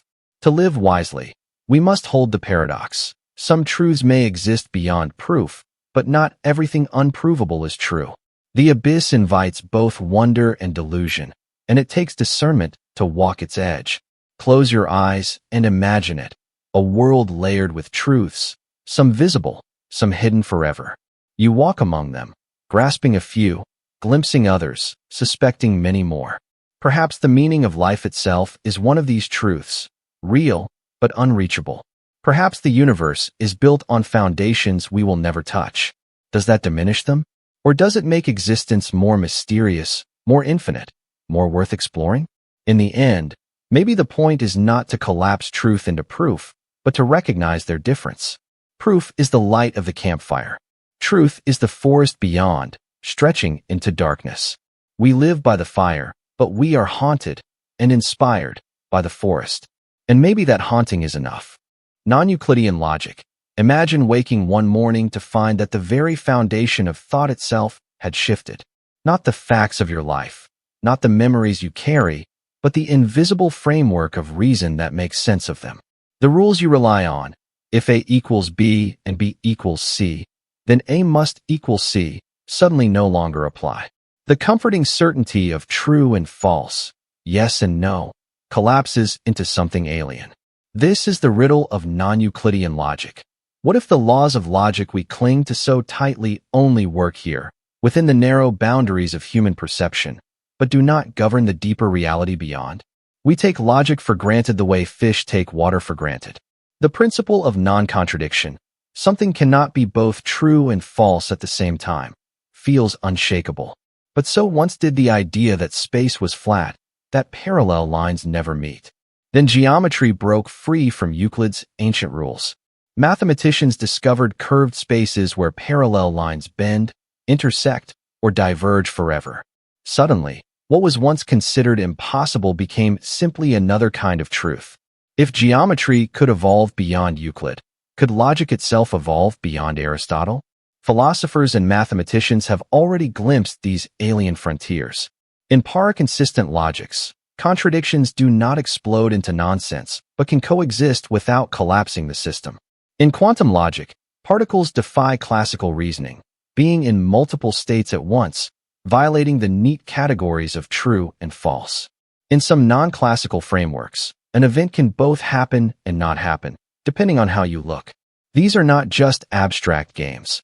They are attempts to map the universe in ways that match its baffling behavior. Imagine what this means for reality itself. You might think a choice is binary. You open the door or you do not. But in a deeper logic, the door could be both open and closed, until perspective collapses the contradiction. You might believe cause must precede effect, but in another framework, effects loop back to shape their causes. Our laws of reasoning might be provincial tools, useful within the sandbox of human life, but utterly inadequate to describe the true architecture of existence. The consequences are dizzying. If the fabric of reality rests on non-Euclidean logic, then what we call paradox may not be paradox at all. It may simply be truth seen through the wrong lens. Time travel contradictions, quantum superpositions, causality loops, all could be coherent in a deeper logical system. Our confusion would not signal impossibility, but ignorance. Just as flat maps distort the curvature of Earth, classical logic may distort the contours of the universe. Philosophically, this strikes at the heart of certainty. If logic itself is contingent, then nothing we believe is beyond question.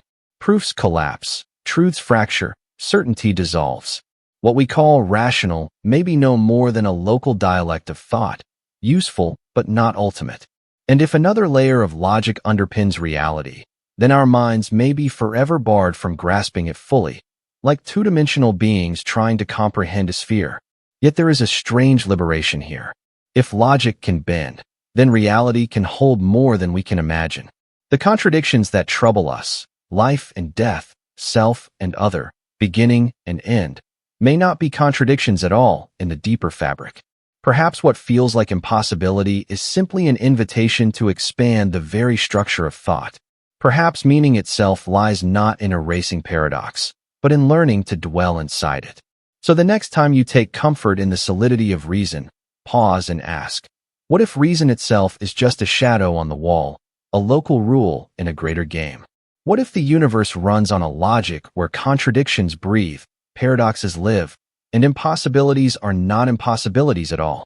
If so, then our search for truth may never be about solving the puzzle, but about realizing the puzzle's rules were never what we thought. Reverse cause effect. Imagine for a moment that time is not a straight line, but a loop, a web, a feedback system. We are taught that the past leads to the present, and the present shapes the future. But what if the arrow of causality runs both ways? What if the future is not merely waiting to be written, but is already reaching back, whispering into the past, bending events to align with what must come? This is the haunting suggestion of reverse cause and effect, that your choices today are not only the results of yesterday, but also the echoes of tomorrow. Physics has already cracked open this possibility. In quantum mechanics, experiments like the delayed choice test suggest that particles seem to decide their state only when observed, even if that observation happens after they should have already chosen. The future measurement appears to ripple backward, influencing the past. To some scientists, it's a trick of interpretation.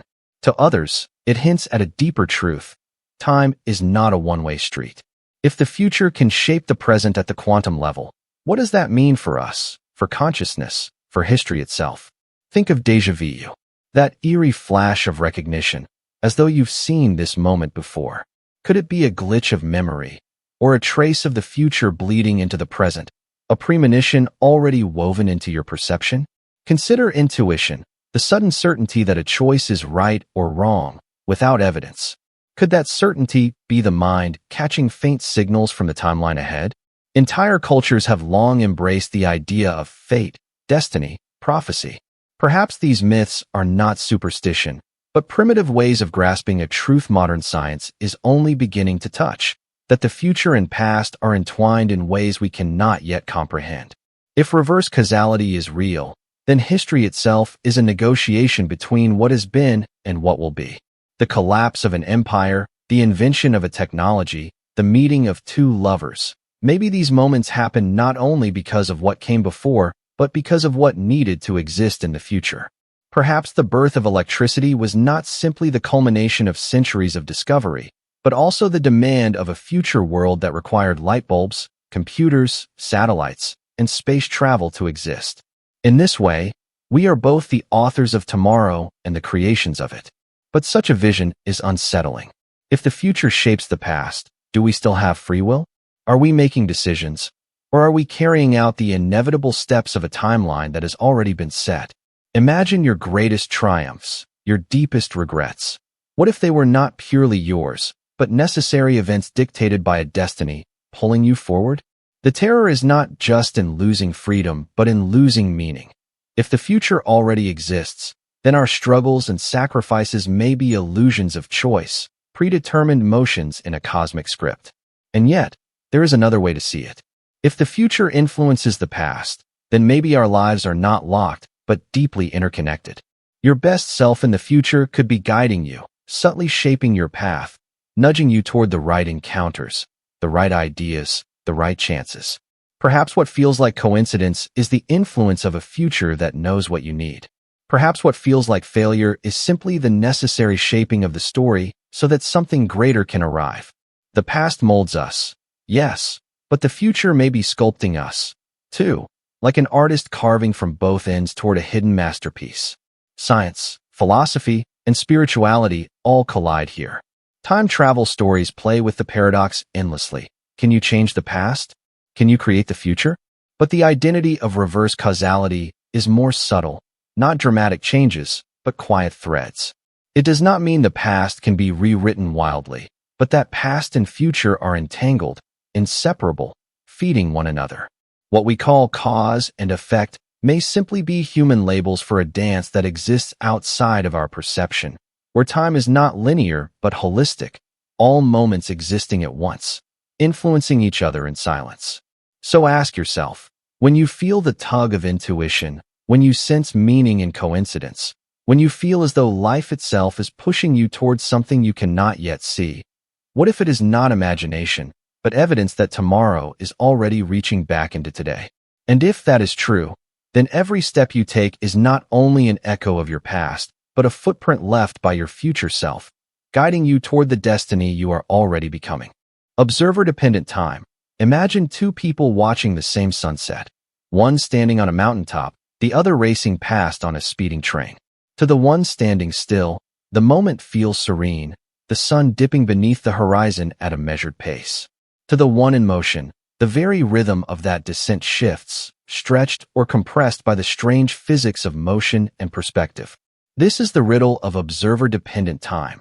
If time itself changes depending on where you are, how fast you move, or how gravity pulls at you, can there ever be such a thing as a single, true timeline? Einstein shattered the illusion of absolute time when he showed that clocks do not tick universally. They stretch and bend with velocity and gravity. Astronauts orbiting the Earth experience time at a slightly different rate than those on the surface. GPS satellites must account for these differences, or their signals would drift into uselessness. Even in our daily lives, we move through time at subtly different speeds, though imperceptible. The idea that seconds are not the same for everyone but ripple differently for each observer is not science fiction. It is the reality of relativity. And yet, the paradox deepens. If two twins are separated, one sent on a near-light-speed journey through the stars, the other left on Earth, they will not age together. The traveler returns decades younger, while the sibling has grown old. Whose time is real?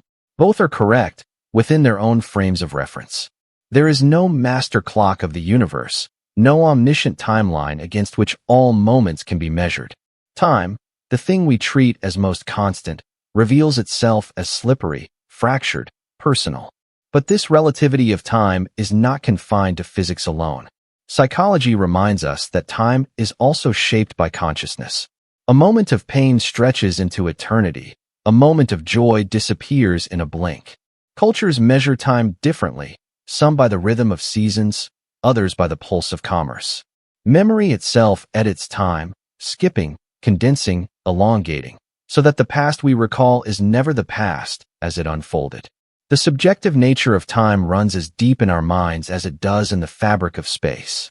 What then becomes of history, of causality, of truth? If every observer carries their own clock, can we ever say with certainty that events happened in one single sequence? Or are we trapped in countless overlapping timelines, stitched together only by fragile agreements and shared perspective? Physics suggests that simultaneity, the idea of two events happening at the same time, is an illusion. What is simultaneous to one observer may not be to another. Reality itself refuses to give us a single, universal timeline. And here lies the unsettling beauty of the observer-dependent universe. It forces us to abandon the search for one absolute frame and instead accept a multiverse of perspectives, each equally valid. There may be no single clock ticking in the heavens, no cosmic metronome guiding all existence. There may only be an endless chorus of clocks, each bound to its observer, each insisting on its truth. So we are left with a haunting question. If time splinters with every point of view, is the true timeline only an illusion we weave together to keep from falling into chaos? Or is truth itself not found in one timeline, but in the countless perspectives that, taken together, form the symphony of time? Eternal return loop. Imagine this. Every breath you take, every word you speak, every mistake, every triumph. It has all happened before. And not just once, but endlessly. The eternal return loop suggests that the universe is not a line moving forward, but a circle folding back upon itself, where everything repeats, exactly as it was, again and again, for eternity. The life you are living right now is the same life you've lived an infinite number of times before, and the same life you will live again, unchanged, unavoidable, eternal. This idea is not new. The ancient Stoics spoke of cosmic cycles, worlds burning and being reborn endlessly. Friedrich Nietzsche gave it a sharper edge with his haunting thought experiment. What if a demon whispered in your ear one night and told you that this very life, with all its joys and all its sorrows, would recur eternally? Would you collapse in despair or embrace it with fierce joy? Nietzsche saw this as the ultimate test of life's worth. If you could say yes to repeating it forever, then you had truly lived. Think of what this means for choice. Every decision you make, the friends you keep, the paths you abandon, the lies you tell, the loves you cherish, is not a single event, but a loop. You have chosen it before, you will choose it again, and you cannot escape it. That moment when you hesitated, when you wondered if you could have done otherwise, those doubts themselves are part of the eternal pattern. Even your rebellion is already woven into the loop. And physics itself whispers echoes of this possibility. Theories of a cyclic universe suggest that the cosmos may expand, collapse, and be reborn again and again. Some models imply that conditions reset so perfectly that the same galaxies, the same stars, even the same histories unfold each time. Quantum mechanics, too, hints at strange symmetries where probabilities collapse into inevitabilities across infinite scales. If infinity is real, then every pattern must repeat, including you, down to your smallest thoughts and gestures. But here lies the existential weight. If you cannot escape the loop, does life lose meaning, or does it gain it? Imagine every sorrow, every heartbreak, every failure returning endlessly. Would that crush you with futility, knowing there is no final escape, no fresh path? Or would it make each moment more sacred, knowing that this instant, this laugh, this kiss will echo eternally through the cycles of existence? There is terror in the thought. The pain you suffer is not fleeting, it is infinite. The losses you endure are not unique, they are endless. And yet, the same is true of your joys. The warmth of friendship, the thrill of discovery, the beauty of a sunset, all of it recurs, again and again, an eternal gift repeating forever. Perhaps the eternal return is not a curse, but a mirror forcing you to confront the weight of your choices. If you must live this life forever, are you living in a way you would embrace eternally, or in a way you would regret infinitely? This is why Nietzsche saw the eternal return not as metaphysics, but as a challenge. Could you look at your life, exactly as it is, with its flaws and imperfections, and declare, yes, let it repeat forever? That affirmation, he argued, would be the highest form of strength, not to escape the loop, but to embrace it. Still, the thought lingers, unsettling. If everything is already decided, if you are only acting out a role you have played forever, then what becomes of freedom? What becomes of growth? Can you truly learn if every lesson has already been learned infinite times? The eternal return blurs the line between destiny and autonomy, between agency and inevitability. And yet, perhaps meaning is not destroyed by repetition, but forged in it. A song does not lose beauty because it is played again. A sunrise does not lose wonder because it returns each day. If your life is a loop, then perhaps the challenge is not to seek escape, but to learn to sing the song, to savor the sunrise, to live so deeply that even an infinite cycle feels like a blessing. Because in the end, the eternal return loop forces us into the most difficult of questions. If you had to live your life again and again, exactly as it is, would you call it a curse? Or would you whisper, with unflinching courage, let it be eternal? Language prison effect. Imagine trying to describe a color you have never seen, a shade that lies beyond red, blue, or green. You reach for words, but none exist. The experience collapses into silence, not because it is meaningless, but because your language cannot carry it. This is the language prison effect, the unsettling idea that the limits of your language are also the limits of your thought, that entire worlds of truth may lie beyond your comprehension simply because you have no words to hold them. The philosopher Ludwig Wittgenstein once wrote, "The limits of my language mean the limits of my world." He suggested that what we cannot speak of, we cannot even think about clearly. Words are not just tools for communication. They are the framework of thought itself. If a concept cannot be expressed in language, it may remain invisible to the mind. But if this is true, what truths are we blind to? What realities exist beyond the bars of our linguistic prison? Consider how languages differ. In English, we have one word for snow. In Inuit dialects, there are dozens: powdery snow, crusted snow, drifting snow, snow for building, snow for danger. To live in that environment, language must fracture reality into finer categories. But to those who only speak English, those distinctions blur into one. Does that mean the truth of snow itself changes depending on the words you carry? Or only your ability to perceive it? Or take emotions? Some languages have words for feelings that others do not. The Portuguese word saudade describes a deep, nostalgic longing, simultaneously sweet and bitter. In Japanese, ame captures the comfort of leaning into another's care with childlike trust. If your language does not contain these words, can you still feel the emotions? Perhaps yes, but you may never fully recognize them, never frame them, never share them. The feeling exists, but in silence. The language prison effect extends even further into science and philosophy. Imagine ancient cultures with no words for atom or gravity. They lived within the same physical universe we do, but without the words to shape those concepts, they could not even think of them. Only once language stretched to accommodate new ideas did those truths enter human awareness. Which begs the question, what truths today remain hidden simply because our languages lack the words to frame them? And yet, there is a darker implication. If language shapes thought, then those who control language may also control reality itself. Politicians, regimes, advertisers, all shape words, redefine them, restrict them. George Orwell captured this in his vision of Newspeak, a language designed not to express freedom, but to erase it. If there is no word for rebellion, can rebellion itself even be imagined? If there is no word for justice, does injustice endure unchallenged? To manipulate language is to manipulate the boundaries of thought itself. But perhaps the most haunting question is personal.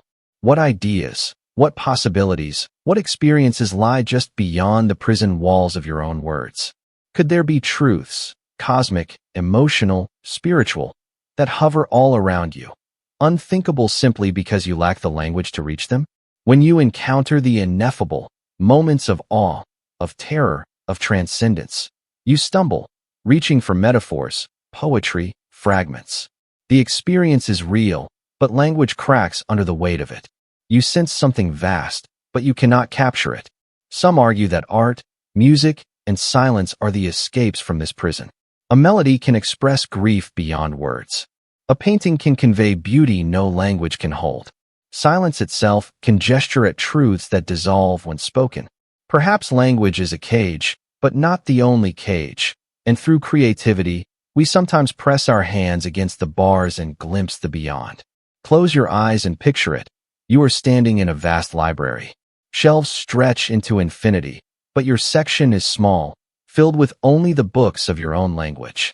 Outside your section lie endless volumes you cannot read, ideas, feelings, truths, but the words on their spines are untranslatable. You know they are there, but to you they are blank. That is the prison of language. And yet, maybe the purpose is not to break free entirely. Perhaps that is impossible, but to keep expanding the library, one new word at a time. Every discovery, every invention, every borrowed phrase cracks the walls a little wider, letting in new light. Maybe the human story is not about escaping the prison, but about building more doors. Existence without origin. Imagine trying to trace the universe back to its very first moment. You peel away galaxies, stars, planets, atoms, layer by layer, like an onion of reality. You follow time backward, past the Big Bang, past every particle's birth. And yet, no matter how far you go, the question lingers like a shadow. Where did it all begin? What if the answer is that it didn't? What if existence itself has no origin, no first spark, no ultimate source? How can something without a beginning exist at all? Our minds recoil at this thought because we are wired to search for causes. Every flame has a match, every ripple has a stone, every child has a parent. The law of cause and effect feels like the bedrock of reality. But when applied to existence itself, the chain never ends. If the universe was created, what created the creator? If time began with the Big Bang, what was before? Every answer only spawns another question, an infinite regress stretching into the abyss. The puzzle is maddening. Existence cannot arise from nothing. Yet if it always was, how do we make sense of a reality without origin? Philosophers have wrestled with this for millennia. Some argue the universe must be necessary, existing because it cannot not exist. Others propose cyclical cosmologies, where time itself loops endlessly, like a serpent devouring its own tail. Still others suggest that beginning is simply the wrong framework, that time itself is an illusion, and asking about origins is like asking what lies north of the North Pole. But none of these answers soothe the deep unease. If reality had no starting point, it seems impossible. And if it did have a starting point, we are forced to ask what gave rise to that. Physics has offered tantalizing hints, but no clarity. The Big Bang remains our best model, but even it may not be the beginning. Some theories suggest a multiverse where new universes bud off eternally, each with its own laws of physics. Others imagine quantum fluctuations seeding reality from a timeless void. Still others claim the universe is simply eternal, stretching backward without end, a boundless ocean of being.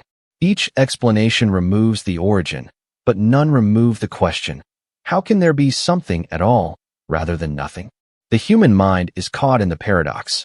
If there was nothing, then nothing could arise. But here we are, thinking, breathing, alive. So perhaps nothingness is impossible. Perhaps existence in some form must always be. But then we must accept the dizzying possibility that reality has no ultimate beginning, no genesis, no first cause, no point of origin to anchor our questions. Existence simply is, uncaused, eternal, unfathomable. The consequences are unsettling. If existence has no origin, then meaning may not lie in tracing it backward but in living it forward. Perhaps the search for the first spark is less important than the recognition that the spark never went out.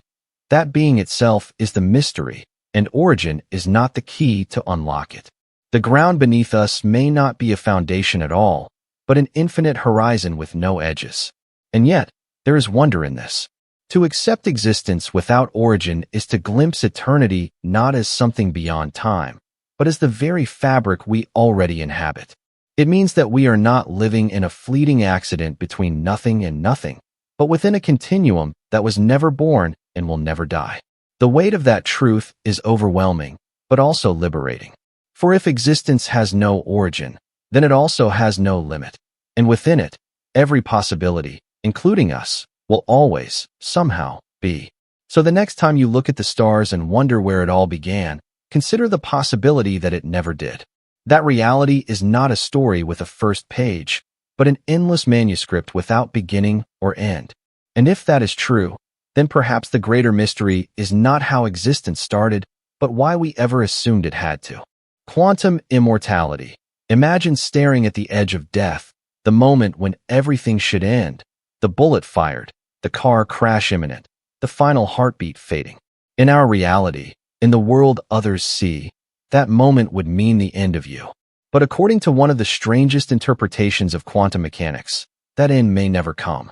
This is the idea of quantum immortality, that in some branch of the universe, you always survive, and from your own perspective, death is an event you never actually experience. It all begins with the many-worlds interpretation of quantum mechanics. At the smallest scale, particles don't follow one path. They follow all possible paths at once, existing in a superposition of states until observed. When a measurement happens, the universe doesn't collapse into one outcome. Instead, it splits, branching into every possibility.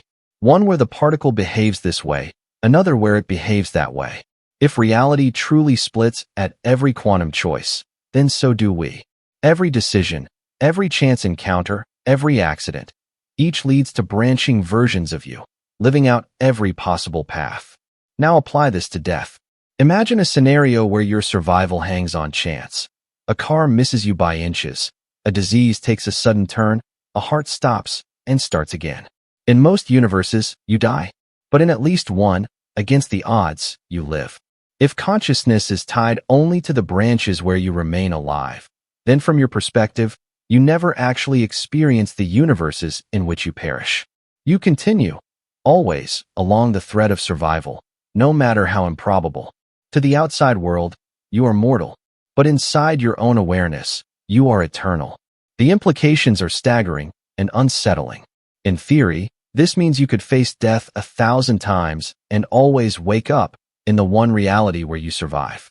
Car accidents, diseases, disasters. Each time, the universe splits, and your consciousness rides the improbable branch that keeps going. You would not notice the deaths you left behind, because you would only ever remain in the stories where you lived. Immortality, not as magic or miracle, but as a consequence of quantum probability. But immortality of this kind is not blissful, it may be terrifying. Survival would not erase pain, injury, or decay. You could linger in timelines where you are broken, scarred, diminished, but never gone. You may live into extreme old age, watching others vanish from your world, generation after generation, as you continue on.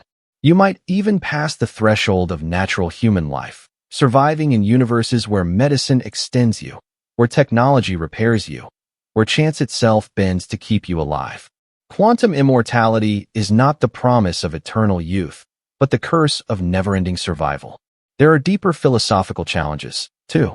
Does your consciousness really choose the surviving branch, or is it simply that only survival is experienced? If countless other versions of you die in parallel universes, are they truly you, or are they lost copies? The theory pushes us to ask what identity really means in a multiverse. If you exist in millions of forms, then is survival even meaningful, or just the illusion of continuity clung to by one observer? And then comes the paradox of meaning.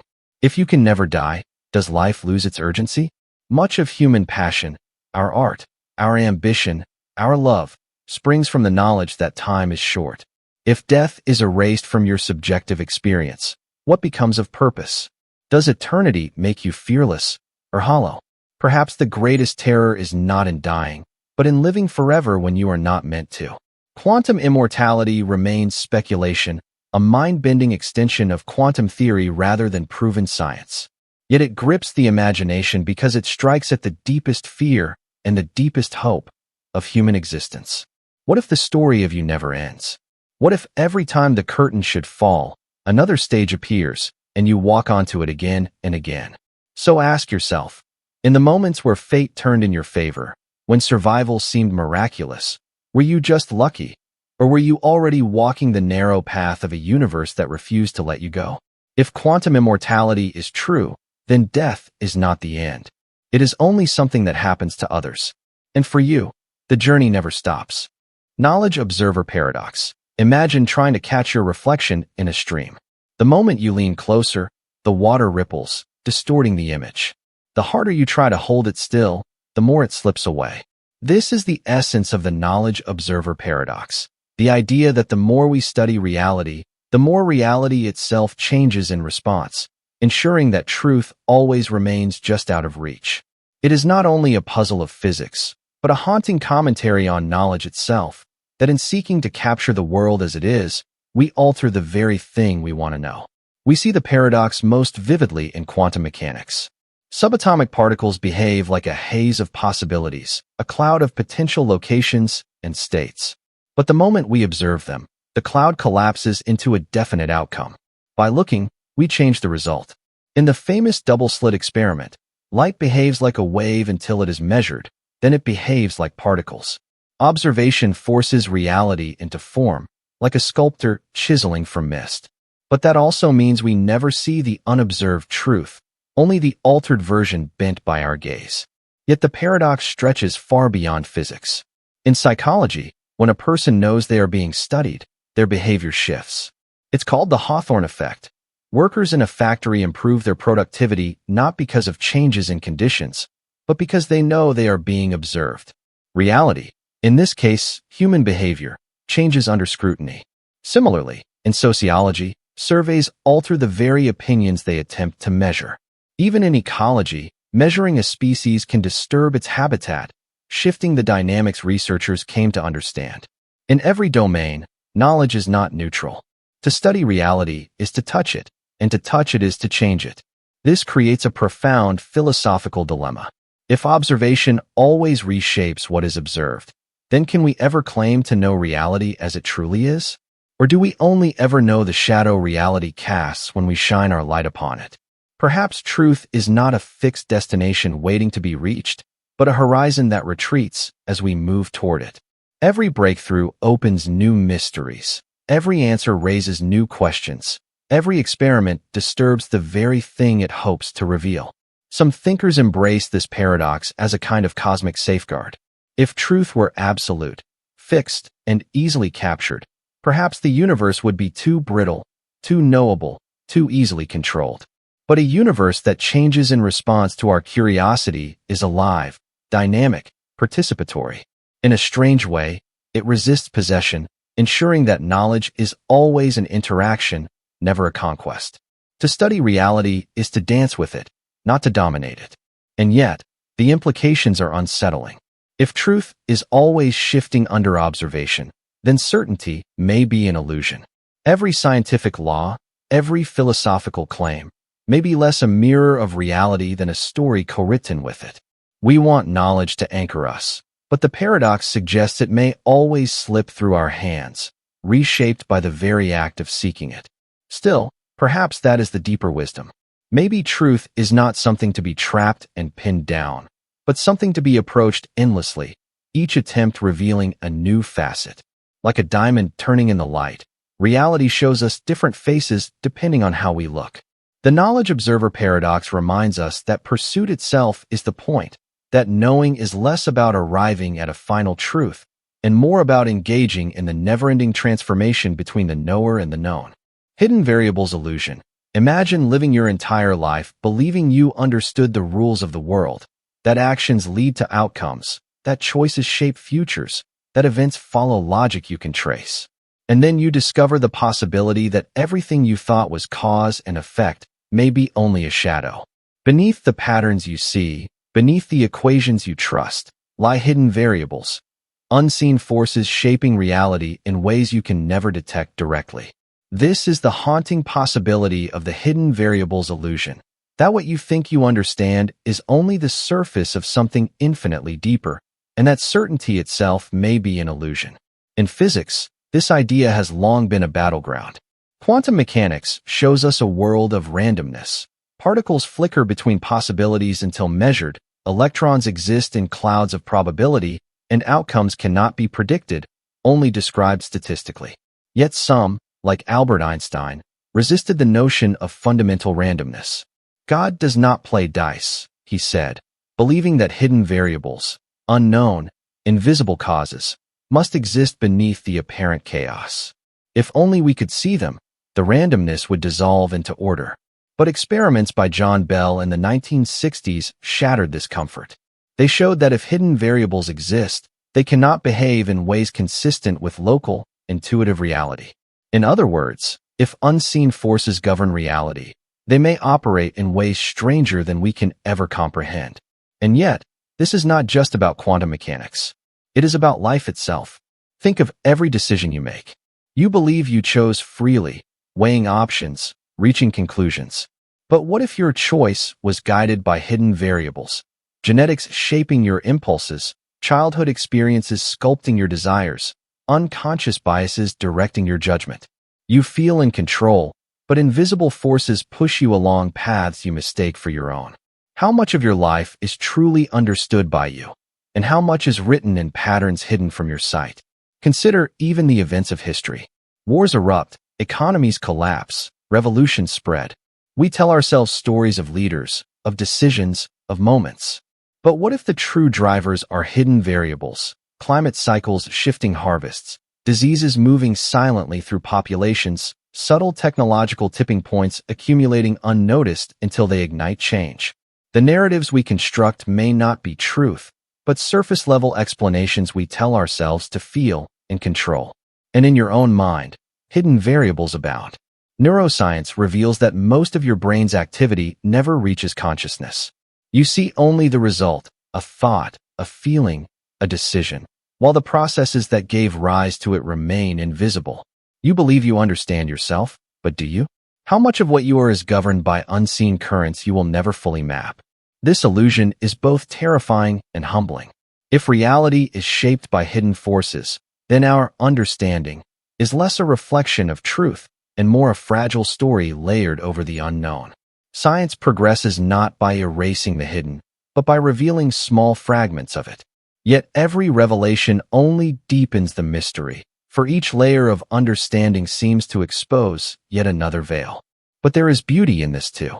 If everything were fully known, life would be a closed equation, a solved puzzle with no wonder left. The hidden variables keep the world alive with mystery. They remind us that certainty is fragile, that humility is essential, that reality is not a flat surface but a labyrinth. Perhaps the purpose of knowledge is not to conquer the unknown, but to learn to live with it, to find awe in the hidden, to find meaning in the fact that some forces remain beyond us.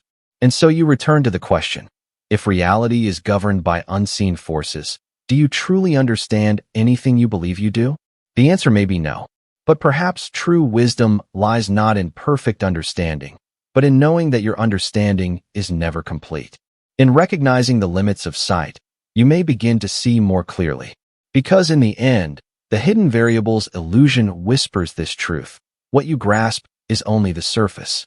Beneath it, reality is always deeper, stranger, and more elusive than you can ever know. Incomplete universe theory. Imagine standing alone in the vastness of space. Stars glitter around you. Galaxies burn in silence. The universe stretches beyond comprehension.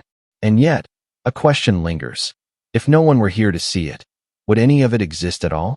This is the haunting proposition of the incomplete universe theory, the idea that reality itself is unfinished until it is perceived, and that consciousness is not a bystander, but a co-creator of the cosmos. At first glance, it seems absurd. Surely the universe does not need us.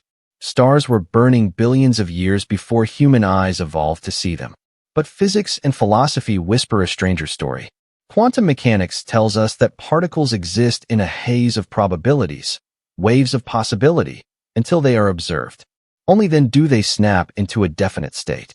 The act of measurement collapses uncertainty into reality, which raises a chilling thought. Does the universe wait for us to notice it?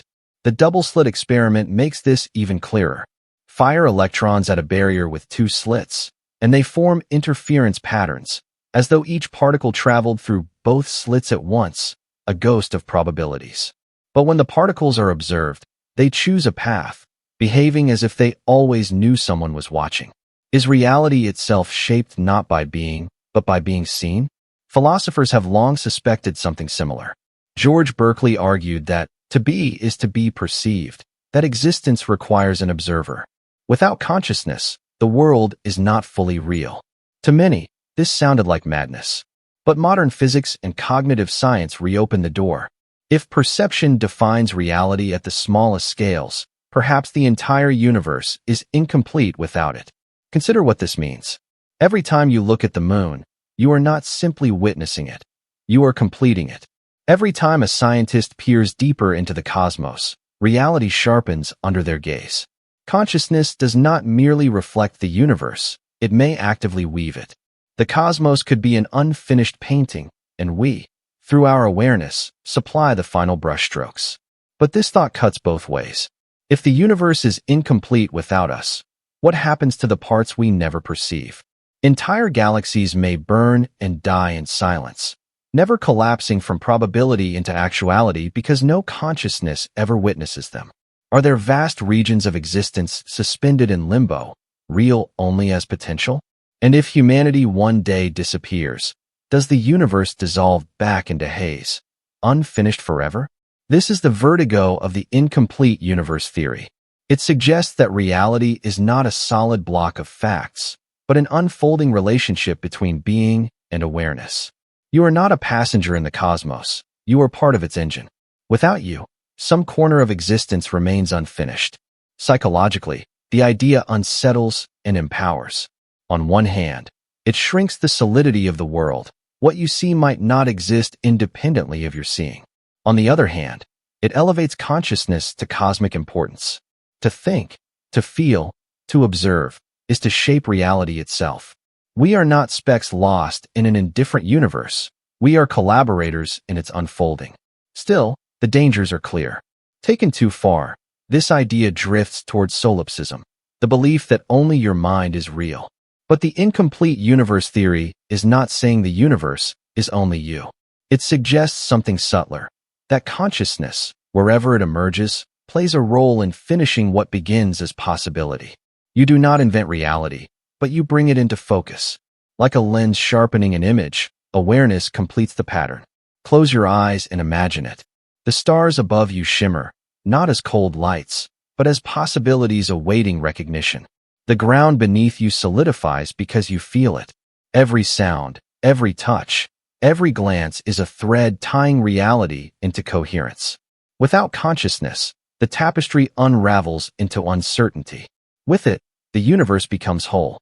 And perhaps, one day, when future philosophers look back at this era, they will not say humanity was insignificant in a vast cosmos. They will say the cosmos was incomplete until minds like ours arrived to witness it. For maybe the universe was never fully real until it looked back at itself, through us. Destiny free will mesh. Imagine a life where every step you take feels chosen, your decisions shaped by thought, emotion, and desire. You believe you are steering your path, turning left instead of right, saying yes instead of no, choosing who to love, what to pursue, when to fight, when to let go. But then, in quiet moments, a strange suspicion creeps in. What if those choices were always destined? What if fate and free will are not opposites at all, but threads woven into the same pattern? A loop where destiny ensures your choices, and your choices fulfill destiny. For centuries, philosophers and poets painted fate and free will as rivals locked in eternal conflict. Fate, the unyielding script written before your birth. Free will, the rebellion against that script, proof of human agency. But what if they are not enemies, but partners in disguise? Imagine that the path of your life is a circle. Fate draws the circle's boundary, defining the limits of possibility. Free will is how you move within it, how you trace your own way across the arc, believing in your choices, even as those choices lead you back to the place destiny had already marked. Consider the myths of prophecy. In ancient stories, a king hears that his child is destined to overthrow him. Terrified, he tries to change the outcome, abandoning the child, fighting the prophecy, resisting the fated end.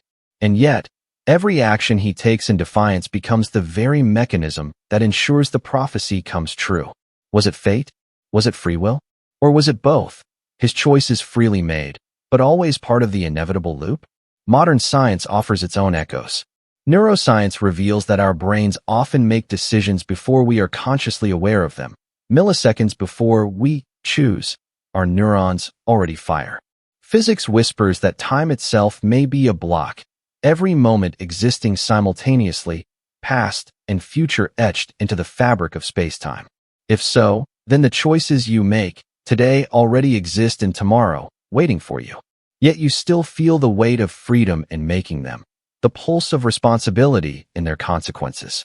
Could this paradox be the mesh, the intertwining of fate and will, indistinguishable, inseparable?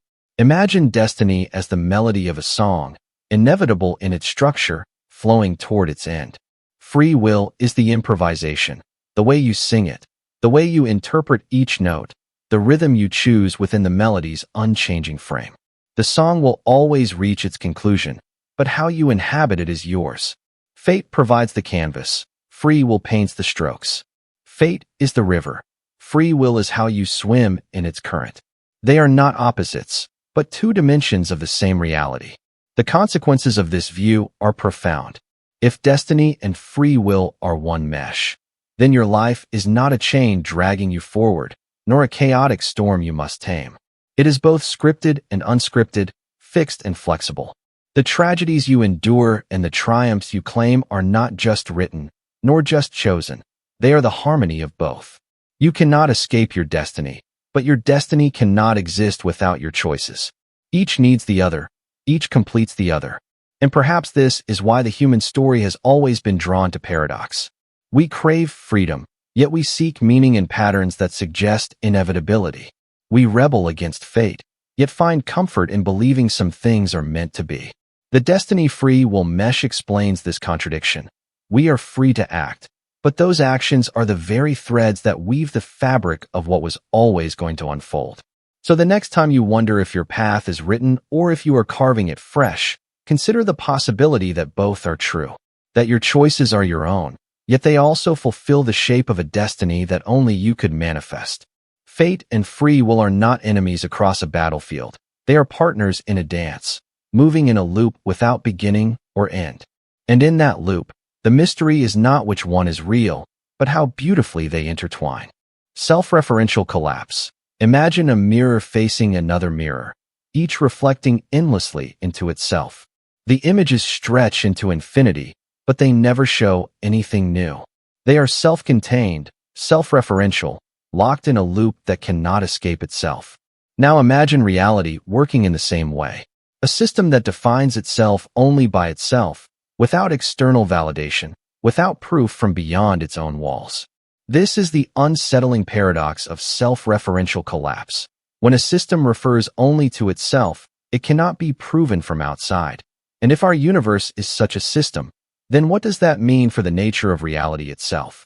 Mathematics faced this crisis long before physics. In the early 20th century, logicians like Kurt Gödel revealed that any sufficiently powerful system of logic contains truths that cannot be proven within the system itself. His incompleteness theorems shattered the dream of perfect self-consistency. No matter how carefully you build your rules, there will always be statements that are true but unprovable inside that framework. A system closed upon itself collapses into incompleteness. It cannot step outside itself to see the whole picture because the outside doesn't exist from its perspective. Now extend that logic to the cosmos. If the universe is everything that exists, then by definition there is no external vantage point to confirm it, no outside observer to prove its reality. We are like the characters inside a book, reading the words on the page but never seeing the author's hand. All the proof we can ever gather comes from within the system, and thus we circle endlessly, like a mirror reflecting a mirror, believing the picture we see is whole, when in truth it may be only one fragment of something greater. Physics already whispers of this collapse. Quantum mechanics, for instance, seems to require an observer to collapse probabilities into outcomes. But what if the observer is part of the system itself? Then reality becomes self-referential. It defines itself through observation that it itself creates. Consciousness looks out, measuring particles, and in doing so it makes the world real. But who is measuring consciousness itself? The loop never ends. Reality, like Gödel's system, may be incomplete, forever unable to step outside itself to prove what it is. This leads to unsettling implications. If reality is self-referential, then our confidence in objective truth is always provisional. Everything we call laws of nature might be consistent descriptions from inside the system, but we cannot prove they are ultimate. They could collapse if seen from a wider vantage point, if such a vantage point exists. What we call real may be no more than a self-sustaining illusion, a logical circle so perfect it convinces its participants it is complete. And what of consciousness itself? The human mind is perhaps the most intimate example of self-referential collapse. You cannot step outside your own awareness to prove it exists. You can only experience it. Every thought you have is a thought about thoughts, a mind looping back into itself, convincing you of identity. But if all you know is what your mind tells you about itself, then what grounds your reality? Are you truly conscious, or is consciousness simply the byproduct of a self-referential system, forever collapsing inward? The danger is nihilism, that nothing can ever be truly proven, because every proof comes from within the circle. Yet the wonder is that this very collapse does not destroy meaning, but generates it. Like mirrors facing mirrors, reality produces infinite depth from self-reflection alone. Meaning may not come from an outside source, but from the endless recursion itself. Perhaps the universe does not need an external anchor, because it sustains itself through loops of cause and effect, observation and collapse, thought and awareness. So what does self-referential collapse say about reality? That truth may not be absolute, but entangled. That what we call existence may be less a firm foundation and more a loop of mirrors, endlessly reflecting, endlessly convincing. And perhaps that is the deepest secret, We do not need an outside to validate what is real. The loop is the proof. The collapse is the creation. Reality may not stand because it is grounded elsewhere. It may stand because it folds forever into itself, and in that recursion, it becomes real. Final theory, unknowability. Imagine standing before a locked door at the end of the universe. Behind it lies the answer to everything. Why existence is here, why time flows, why matter and mind emerge from the void. It is the final theory, the ultimate truth of reality. But as you reach for the key, you discover that your mind, the very instrument you depend on to understand, is too small, too limited, too entangled in the fabric of the mystery itself to ever unlock it. This is the haunting possibility of final theory unknowability, that even if there is an ultimate truth, it may be forever beyond the grasp of any conscious mind. Throughout history, humanity has chased the dream of ultimate explanation. From ancient myths to modern physics, we long for the single principle that ties everything together. The Greeks sought it in the elements: earth, air, fire, water. Religions framed it as divine will. Today, scientists speak of a theory of everything, uniting quantum mechanics with general relativity. We imagine that somewhere, buried in equations or hidden in patterns, is the master key to reality. But what if our minds are not built to comprehend it? A fish cannot grasp the concept of air. A two-dimensional being cannot imagine depth. Perhaps human consciousness, bound by evolution to solve the problems of survival, cannot fathom the architecture of all existence. Physics already whispers this possibility. Quantum mechanics and relativity describe worlds that feel alien to human intuition. Time warps, particles blur between existence and non-existence. Reality itself behaves as if logic bends at the edges. We can describe these things with mathematics, but even the mathematicians admit our minds cannot see them the way we see an apple or a tree. If we struggle to intuit the rules of particles and galaxies, what hope do we have of intuiting the ultimate rule that binds them all? There is also a deeper paradox. To truly know the final theory, we would need a perspective outside the universe, a vantage point untouched by its laws. But as conscious beings, we are inside the system. Our thoughts, our language, our logic are woven from the very rules we want to escape. It is like trying to lift yourself by your own shadow, or asking a storybook character to understand the writer. Consciousness cannot fully transcend the frame that defines it. Perhaps the final theory is not just unknown, but unknowable, sealed by the boundaries of what it means to be a mind. And yet, the yearning persists. We build telescopes to peer deeper, colliders to smash particles smaller, equations to stretch further. Each discovery brings us closer, and yet the horizon retreats. Some physicists suggest the laws themselves may not be ultimate but emergent, shifting, evolving, like ripples on a deeper sea we can never see. Others hint that the final theory might not even look like knowledge at all, but something alien to thought itself, something that cannot be translated into words, symbols, or equations. In this view, the truth may exist, but not in a form that any mind, human, machine, or otherwise, could ever process. The implications are staggering. If the ultimate truth is unknowable, then our quest for certainty may never end. We may be condemned to wander forever at the edges of understanding, piecing together fragments, but never holding the whole. For some, this is despair, a cosmic ceiling to human potential. For others, it is liberation, the reminder that mystery is eternal, that existence will never be reduced to a sterile formula, that all will always remain. Perhaps this unknowability is not a flaw, but a feature. If we could hold the final theory in our hands, what then? Would wonder die, replaced by sterile certainty? Would curiosity collapse, replaced by resignation? The unknowable ensures that we are always seekers, that the universe is always larger than our minds. And so we stand before the door. We will press against it with science, with philosophy, with imagination. We may glimpse cracks of light through it, reflections of the truth in mathematics, metaphors, or mystical experiences. But perhaps the door itself will never open. Perhaps the final theory will always remain just beyond, not because it isn't there, but because no mind that exists within the universe can ever step far enough outside it to see. And maybe that is the most humbling truth of all, that the ultimate answer exists, but it was never meant for us to know.